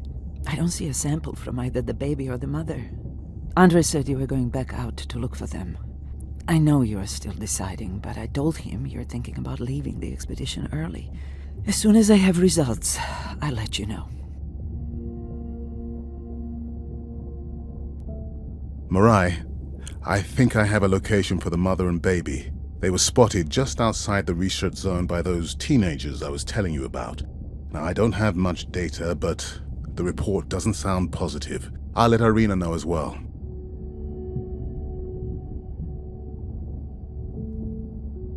Hello?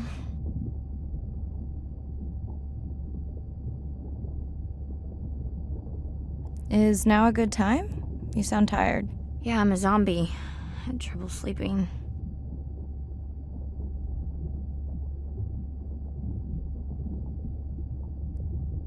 Did you say school wasn't working out? Yeah, I'll figure it out.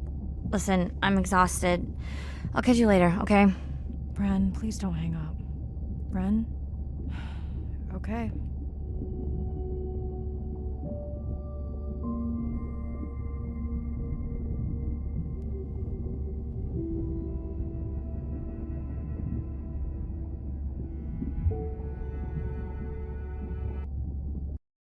Same night, last dive. We're near the coastal area where Andrea and her mother were last spotted.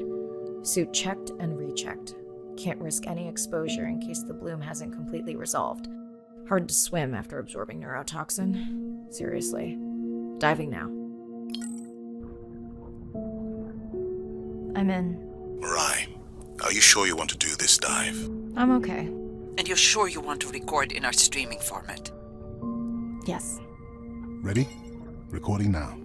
Tonight we're recording from the open ocean in the Western Pacific. For those of you who are returning, we're trying to get an updated status on the mother and baby sperm whale that we've been following on our stream.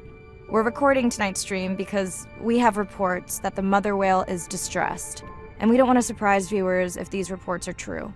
After discovering a whale fall in our research zone, we suspected that the whales may have been exposed to a toxin or pathogen, and are currently investigating. Samples from several females in the pod tested positive for a toxin that we believe resulted from exposure to a harmful algal bloom near the coastal area just outside our research zone.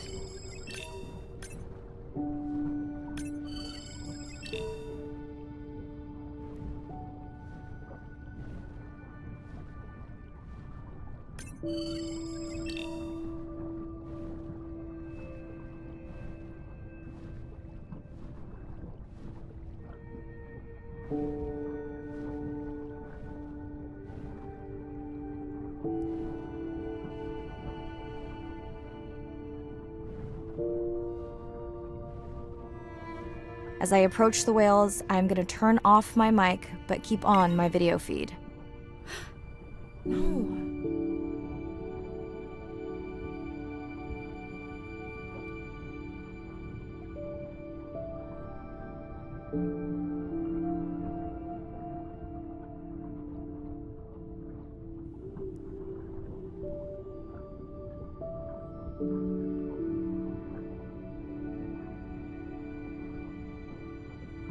The whales that we tested showed low level of this toxin, so we do not believe they will suffer from long-term effects. However, we expect that the mother whale was exposed to a higher level and was also more vulnerable because of her pregnancy.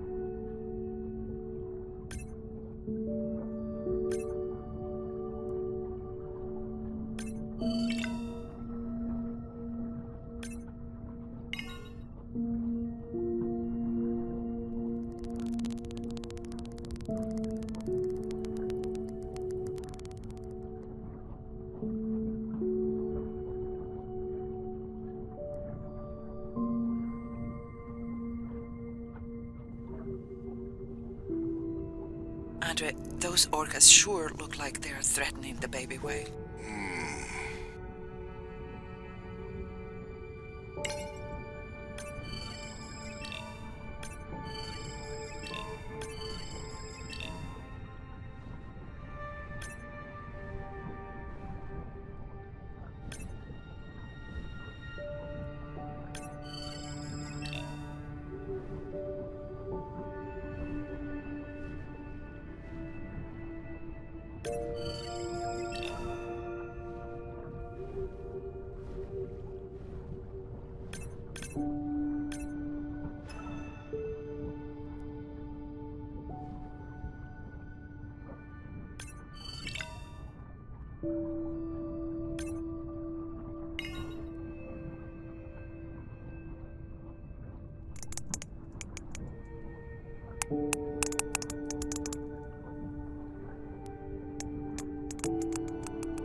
Stay close to your aunties.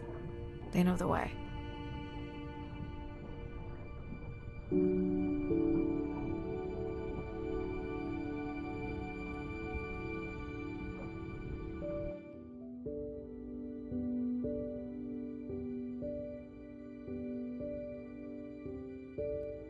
As far as we know, those were the only 2 whales affected by the bloom. With all of Andrea's technology genius, he still hasn't invented a way to be in 2 places at the same time. Before my flight home landed, Irina and Andre had already confirmed the location of the harmful bloom. I stayed close to home with Nana until she passed the next year. Ren moved in with me to save money while she finished school, which was great. Mostly. It was Ren's idea to keep the live stream going remotely using one of Andrea's drones. But it was my fabulous idea to have Ren join the stream to choose the questions from the audience. She is definitely a hit. I can't lie. It's great to be diving again.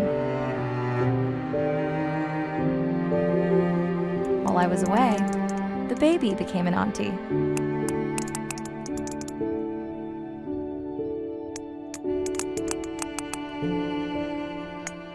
I think she likes it.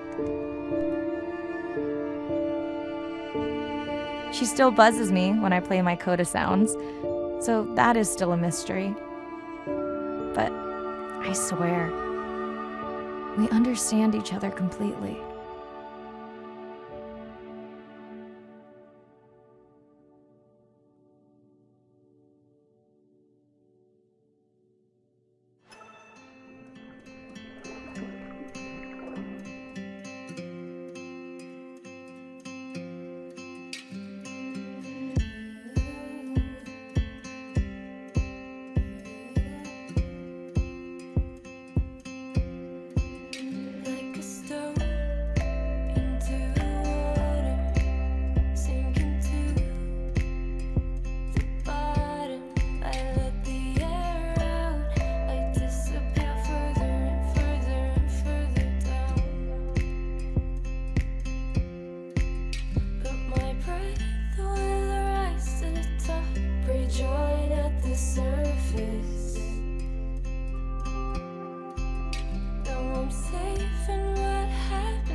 Something in the water.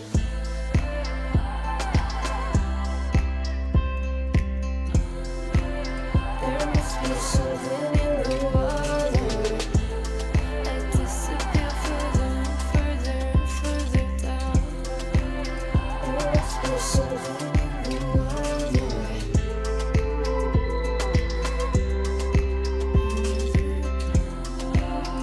must be something in the water.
My family used to go to the beach every summer. For me, that was my favorite thing to do all year long, hearing the seagulls, the sound of the ocean pounding on the beach. For me, that was just grounding and relaxing and fascinating all at the same time. The physicality of the ocean is one of the things that, as a kid, attracted me the most. That thrill of just having that ocean energy push me along. You could just ride all day. There was no lift tickets, there was no fees to get into the ocean.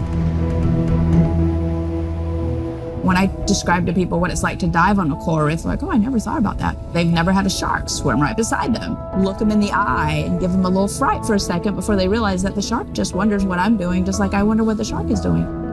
I started free diving. So when I think of diving, I really think of free diving. Like, this is what whales do, right? Take a big breath of air and they hold that oxygen inside their body.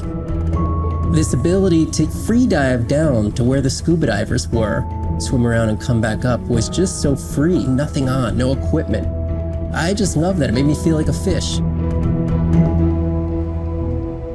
When I did my first submersible dive, I realized it wasn't just that I was meant to be out on ships. I was supposed to be in the bottom. I don't think anyone has ever measured endorphins in submarines, but I can tell you they're probably through the roof. The first time I was in a submarine, I saw that life down there and 50 new questions popped into my brain that wouldn't have come up because it was this immersive experience and I just felt it.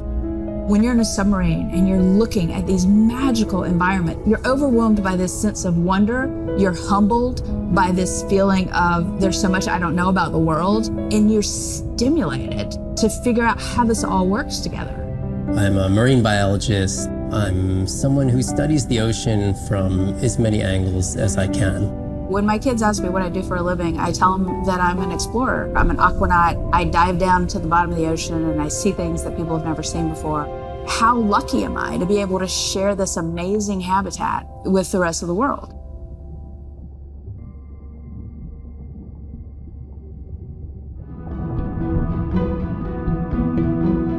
As a child, I had no idea how important the ocean is, that the great majority of life on Earth is in the sea, that the greatest diversity of life is in the sea.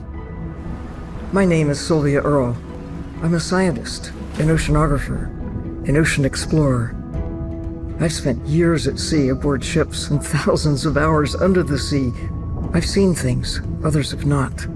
If others could see what I've witnessed, they would know how much the ocean has changed, and they would know why caring for the ocean matters to everyone, everywhere.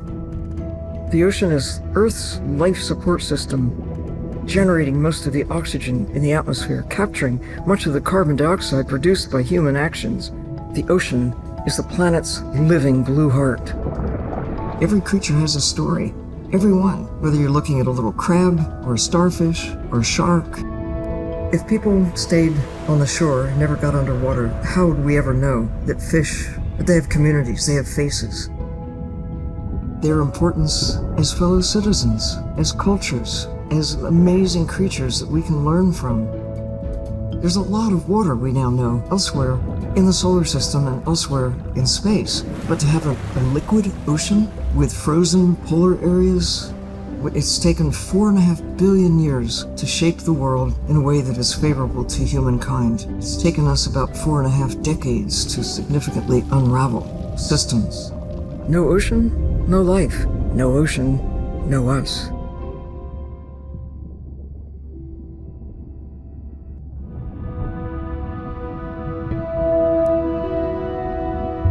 My name is Shane Garrow, and I'm the founder of the Dominica Sperm Whale Project. I've been following the lives of sperm whale families in the Caribbean Sea based off the beautiful nature island of Dominica. I've had the sort of greatest honor to spend thousands of hours in the company of the sperm whale families. And over the last 15 years, we've come to know 30 different families. We know about 10 of those personally. My research focuses mostly on the connection between these families' lives and what they say to each other, and how they succeed in the ocean by living in these small families. They live these rich and complex lives in part of the ocean that we find difficult to even explore. sperm whale society is matrilineal, meaning it's grandmothers and daughters that will live together for life. The young males live in the family until they're about teenagers, and then they go on this sort of open ocean wander for about 15 to 20 years before they are breeding age. But females will stay together for life. They communally raise and defend their babies, and they live in this sort of community of neighboring families just like we do. Behavior is what you do, but culture is how you've learned to do it. In the same way that we're all humans, but some of us eat with chopsticks and some of us eat with a fork. We're all still eating, but how we've learned to eat is importantly different. The secret for how these animals are surviving are these traditional behaviors, and that's why every calf counts. Every female calf is critically important, and each one of those that we lose so much potential. I think one thing that my research has shown is that our lives are really similar. The values that we have in our families, love your mom, be a good neighbor, learn from your grandmother's experience. And ultimately, life is about the quality of the relationships that you build with those around you, whether you're a whale or not. The secrets that my grandmother learned are helping me to survive now. Ensuring that these grandmothers survive to be grandmothers to share their stories, and ensuring that these babies live long enough to learn them is what's going to enable these animals to be around for a long time.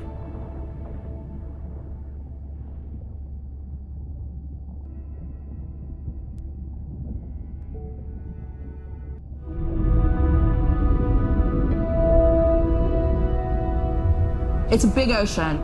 You gotta be able to see what's worth spending your time on. When I'm down there in a submarine and I'm seeing all these animals, it's always about which one of these is new, which one of these has not been seen before to science. Why did these animals come here as opposed to there, and where are they going? There are really tangible things that we can do now to start answering some of these questions, but as the technology develops, we can become more and more and more and more sophisticated. Technology is emerging on all fronts. We're using all this side-scan sonar and hydrophones to map things out. We can use these sound underwater surveillance systems to actually track whales and see them move all around the ocean. There's a new field called environmental DNA, where you just look at the sloughed off cells that are in the water to know who is there. Oh, the whale shark was just here. Can we follow it? And you sniff the trail of the whale shark's DNA. How am I going to understand a shark if I'm thinking like an old world primate? We're totally different. It took me several years to look at the eyes, to look at the hardware, to measure the light, and to build the camera so we could get all these hints into how that shark might be seeing the world. Because it's like a detective story.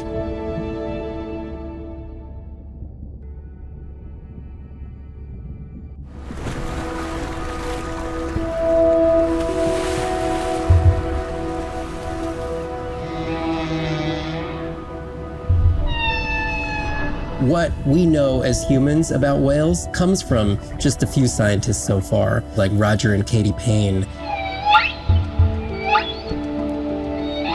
They had background in music, and by kind of mapping out the songs, noticing that if they would look at this almost like a song sheet, every 15 minutes or so there would be a repeat.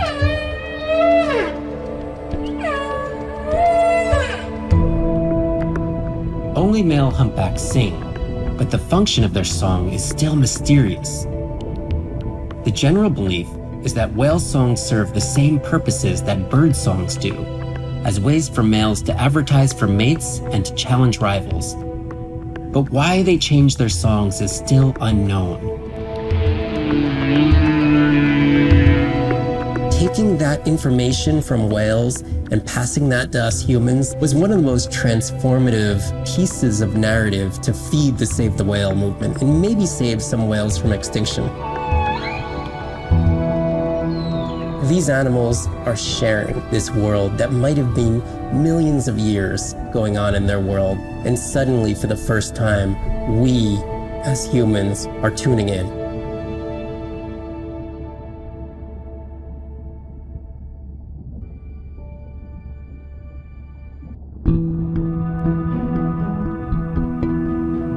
If people stayed on the shore and never got underwater, how would we ever know that fish like one another?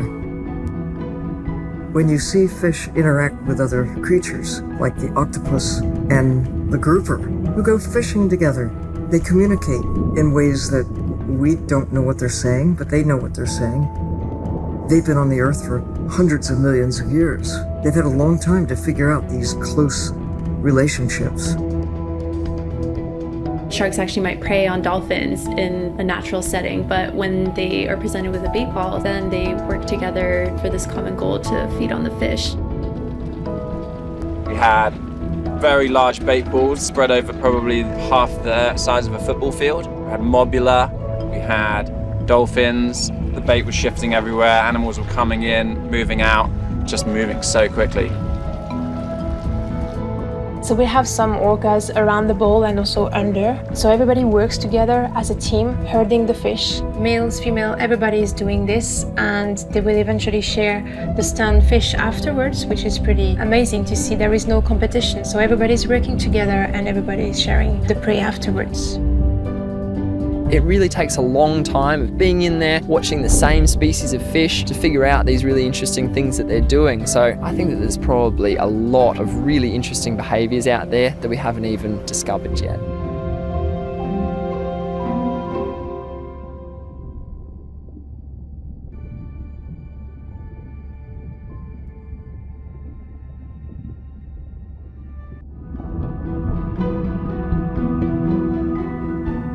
Jellyfish have mechanisms of self-repair. They're constantly getting bitten by turtles and chunks getting taken away. 50% of the jellyfish population are wounded.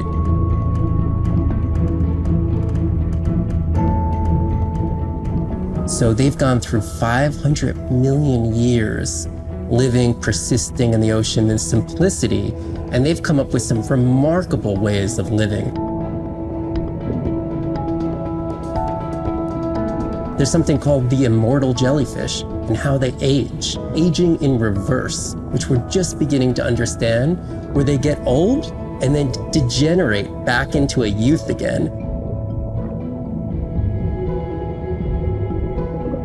In understanding the gene pathways and how this happens, this could look at, humans. We don't have this capacity to age in reverse. It's like Benjamin Button, and it's here.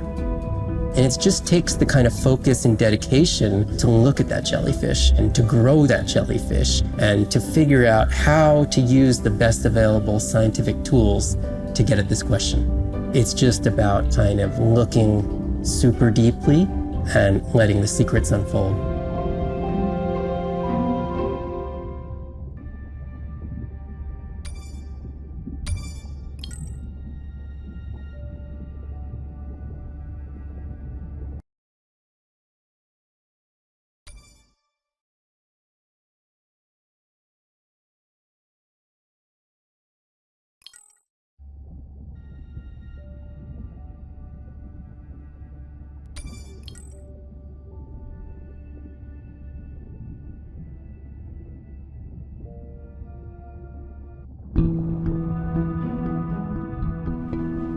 The energy from our star flies through the universe, through our atmosphere, and hits us at the ground. But now, when we go underwater, the ocean properties of water are like pure blue filter. So it's gonna filter out all these other wavelengths except blue. As you go down further, it's primarily blue, blue, blue till 700 meters. And at that level, there's still faint photons of sunlight in the blue range, and we call this the twilight zone. And there, animals are still perceiving a tiny little bit of our sun's energy. Below this, it's got 24/7 darkness. And it turns out that there's a ton of color vision down in the deep. So it's like they're making enough light down there to be able to be satisfying all the eyes of the deep sea creatures. So it's not this totally dark world down there. It's still light. It's just the animals are making the light rather than the sun. We've designed all this technology to kind of satisfy our visual hardware. As I started looking at other animals, they have totally different hardware. And I've been looking at everything through these silly little primate eyes. We have to overcome our humanness to jump behind the world of a shark or another creature and see the world from their perspective.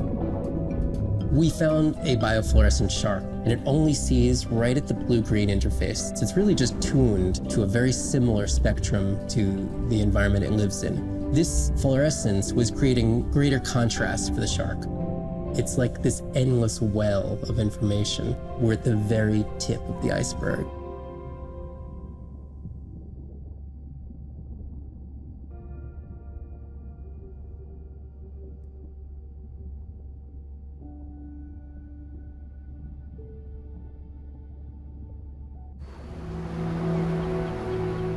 These animals travel thousands of kilometers, navigating open oceans that have no physical landmarks. They have that innate ability to find their way.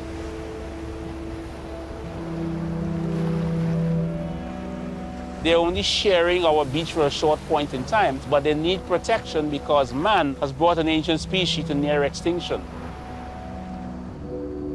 I got involved at a time when hostilities were very real. People came with guns and machetes to poach a turtle. We would protect these animals at all costs. Because on the high tides, when the tide comes up, this area here will be flooded, right? So when the sea turtle lays her egg, the nest requires a constant temperature. And if we recognize that this nest is in a real bad spot, we choose a spot further inland on the beach that's stable, and then we would evaluate if the eggs were able to hatch because of us moving them. And in both cases, we're always right. So as the villagers began to benefit from the tourism that turtle conservation was creating, they saw that the turtle was worth more to them alive than dead. The children really love sea turtles. We educate them, but we involve them. And by so doing, we get them to a level of interest where they want to become actively involved. When we first started this conservation work, we would encounter at the height of the nesting season 30, 40 turtles. Now we encounter over 500. That's significant. Some people argue, well, that's nature. Leave them. Why protect them? But remember, humans have to intervene sometimes to help nature keep existing.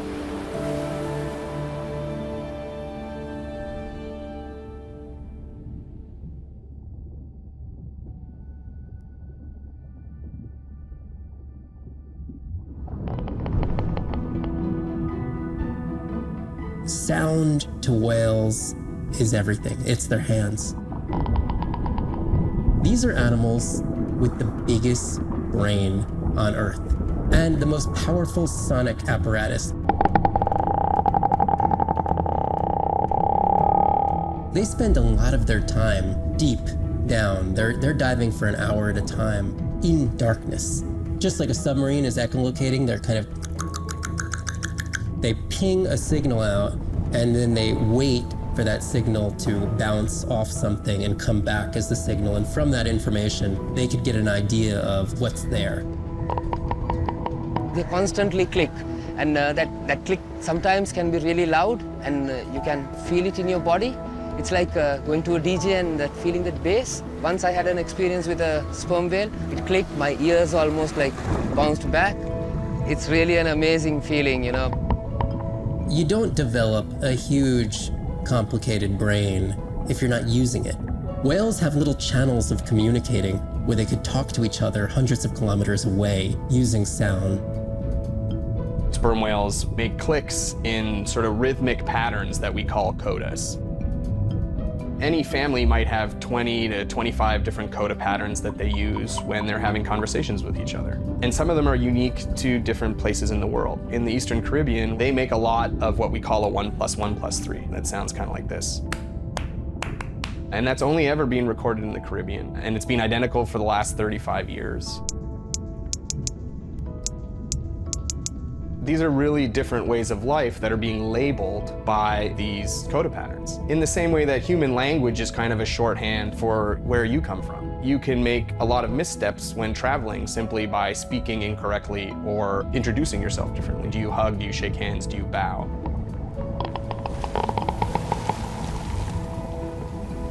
And a growing concern has to do with the noise that we're putting into the ocean. Everything we do impacts everything they're doing. The sound is causing high levels of stress in animals like this. No one wants to live at a rock concert. You can imagine trying to have your home inside an arena while some metal band is playing. And that's increasingly what the ocean feels like.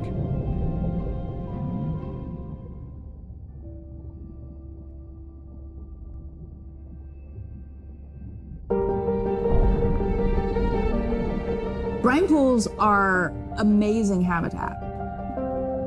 It's a lake on the bottom of the ocean. And it's this surreal seascape. Chemically, each one of them is unique. These brines undoubtedly contain bacteria, archaea, and viruses that are unknown to science. We know that they're incredibly rich in undescribed life forms. They have the perfect cocktail, the perfect recipe for life. These sites aren't just salty, they can be violent, characterized by eruptions and incredibly unstable conditions. So to live in them, you have to not only be hardy, but you have to be able to endure constantly changing conditions because not one day is the same. The organisms that live there, they undergo a constant biological warfare with each other to dominate the environment, to survive in the system. The biochemicals that they produce to do that biological warfare are applicable to curing diseases like cancer, Alzheimer's. They produce antibiotics and antivirals that can also be used to improve human health. And we drop targets as we go, so we know exactly where we sample. Exploring these habitats is absolutely necessary because the metabolic potential there has the capacity to change the way we think about medicine, to change the way we think about antibiotics, based on our knowledge that we gain from studying these incredible environments in the deep sea.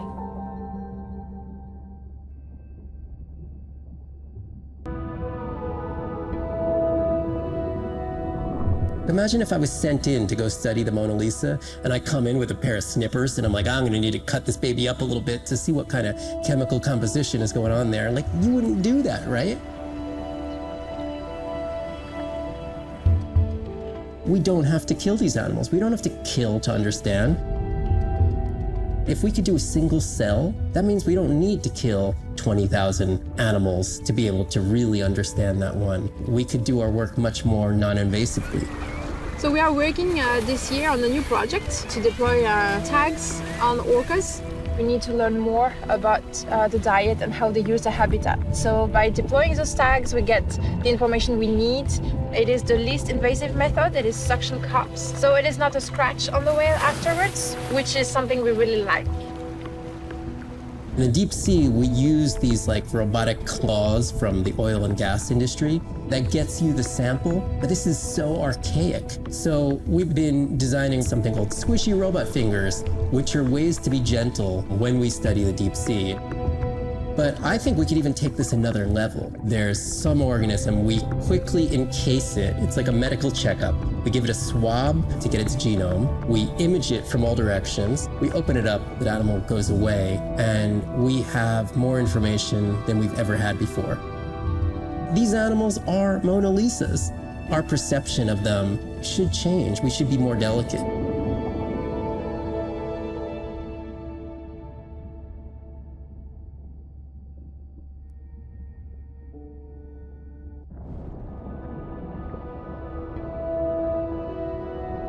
Hydrothermal vents are located on the seabed, often in deep water, but sometimes in shallower water. And they form in areas where new oceanic crust is being formed. You can have 400-degree water here and 2-degree water over here. It's an accelerometer for chemistry, and you can form organic compounds in the absence of biology. Everybody's interested in vents because of the metals, including humans. But the metals are sort of the nuclei for life. When you think about what's required for life, you've got to have an energy source, you've got to have a system that's able to utilize that energy source. And the organisms sort of co-evolve with the rock. And in my mind, that's probably how life originated. There are reservoirs of precious metals in the deep sea. We do have societal needs for precious metals. It's very short-sighted and dangerous to exploit resources in ecosystems that we don't truly understand how those ecosystems function. Deep sea mining is when people go out and extract minerals from the seafloor.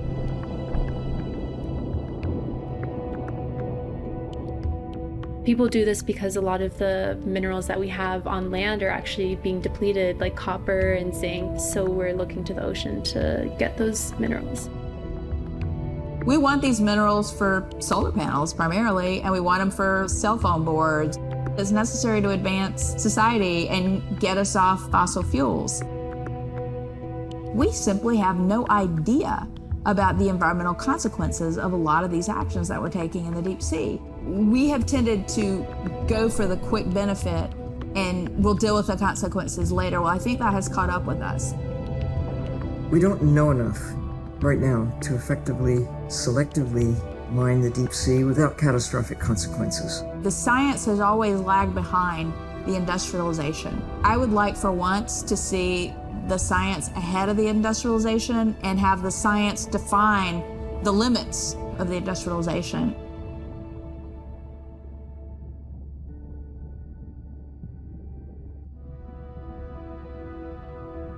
I study things that are beyond their wildest imaginations, and that I see things that are brand new to science and to people and to humanity every day.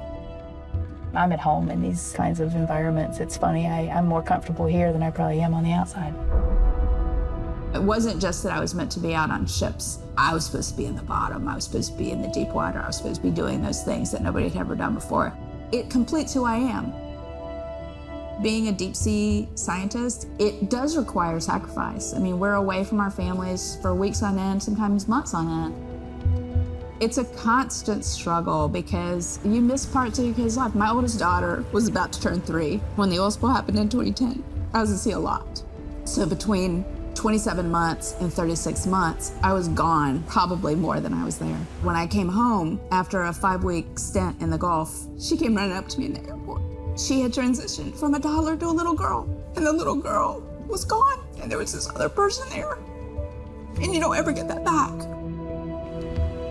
It was a decision. I was just like, okay, I'm gonna miss transformations, I'm gonna miss really important things. Is it worth it?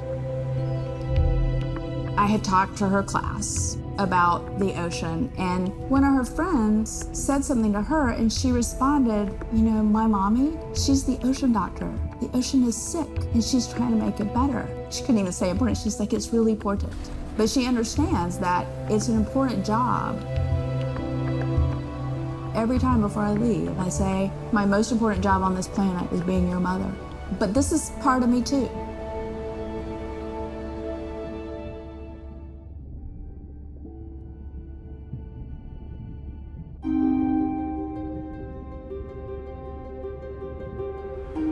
We're burdened from a time when we thought the ocean was too big to fail. You can't take anything for granted. Even though the ocean is so big, it is sensitive. The oceans are the kidneys of the earth. They recycle material and filter it out. Most people don't know that. They're not aware.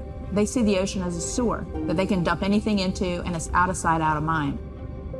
Nothing is out of sight, out of mind on this planet. Everything is connected. We are absolutely in this mix of biogeochemistry, and our role so far has been consumptive and destructive. If we are to continue to have a planet that works, we have to heal the harm we've caused. What's the worst case scenario if we deny that the climate is changing, but actually it is, and we do nothing?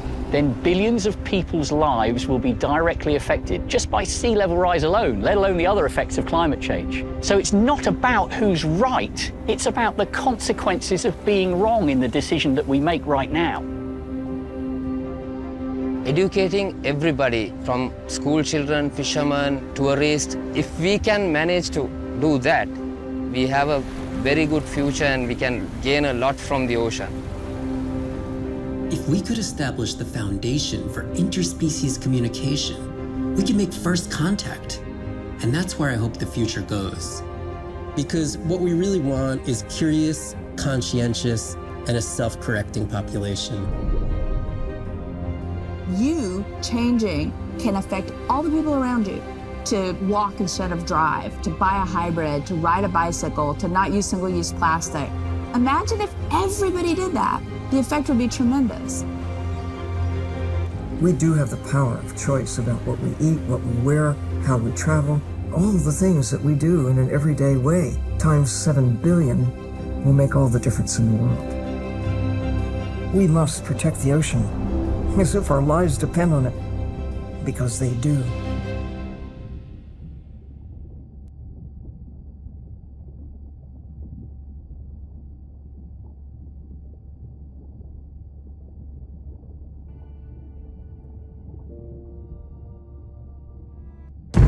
SO Nadir, hatch secure, life support running, and we are ready for the water.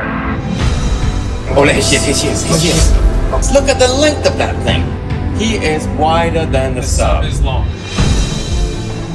No one has dived to 1,000 meters in Antarctica. My depth, 1,000 meters on bottom, over. As a scientist, I could tell you we discover something new every time we go out. That's been my drive, to discover things, to uncover mysteries that we can then solve.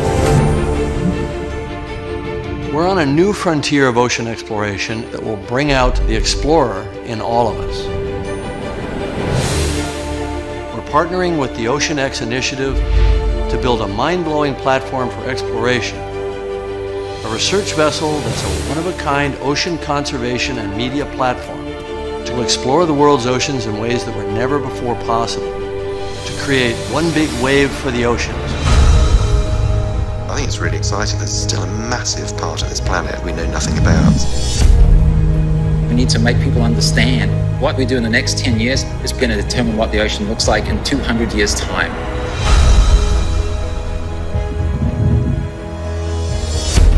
Audiences glued to Blue Planet 2 have been starkly reminded of the problems of plastics pollution. 50 years ago, Jacques Cousteau and the Calypso managed to capture our imagination. Somehow we lost that moment. We have to get back that personal connection to the sea. The greatest era of exploration is still ahead of us. Exploring the ocean can help provide a piece to the big puzzle.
Sperm whales.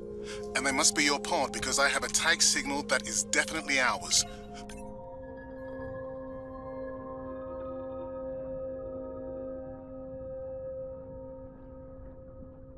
Pushing the waypoint.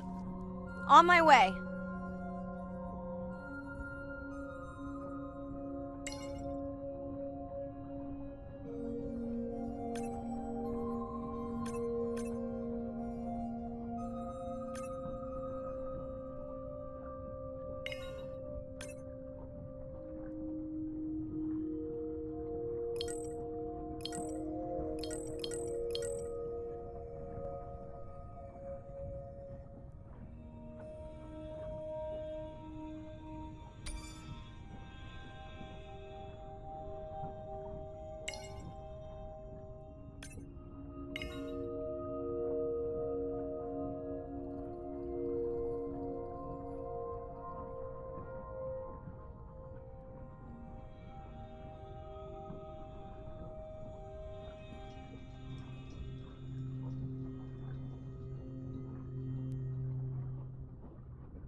Sperm whales. And they must be your pod because I have a tight...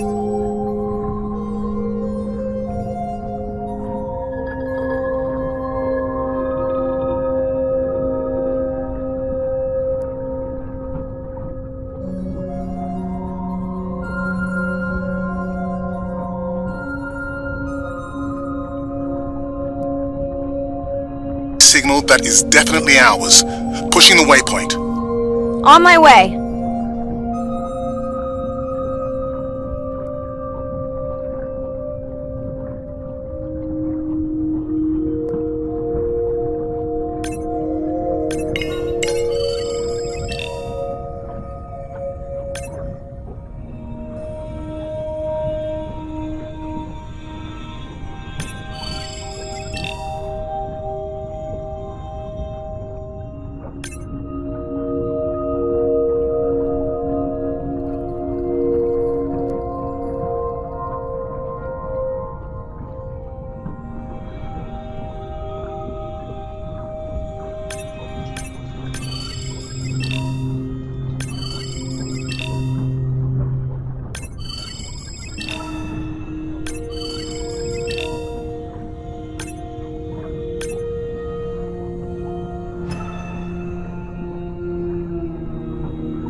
sperm whales. And they must be your pod because I have a tag signal that is definitely ours. Pushing the waypoint. On my way.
Oh no!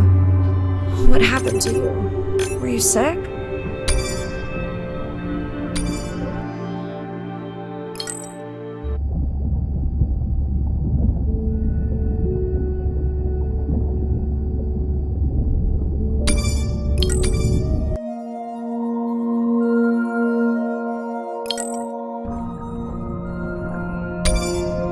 Mirai,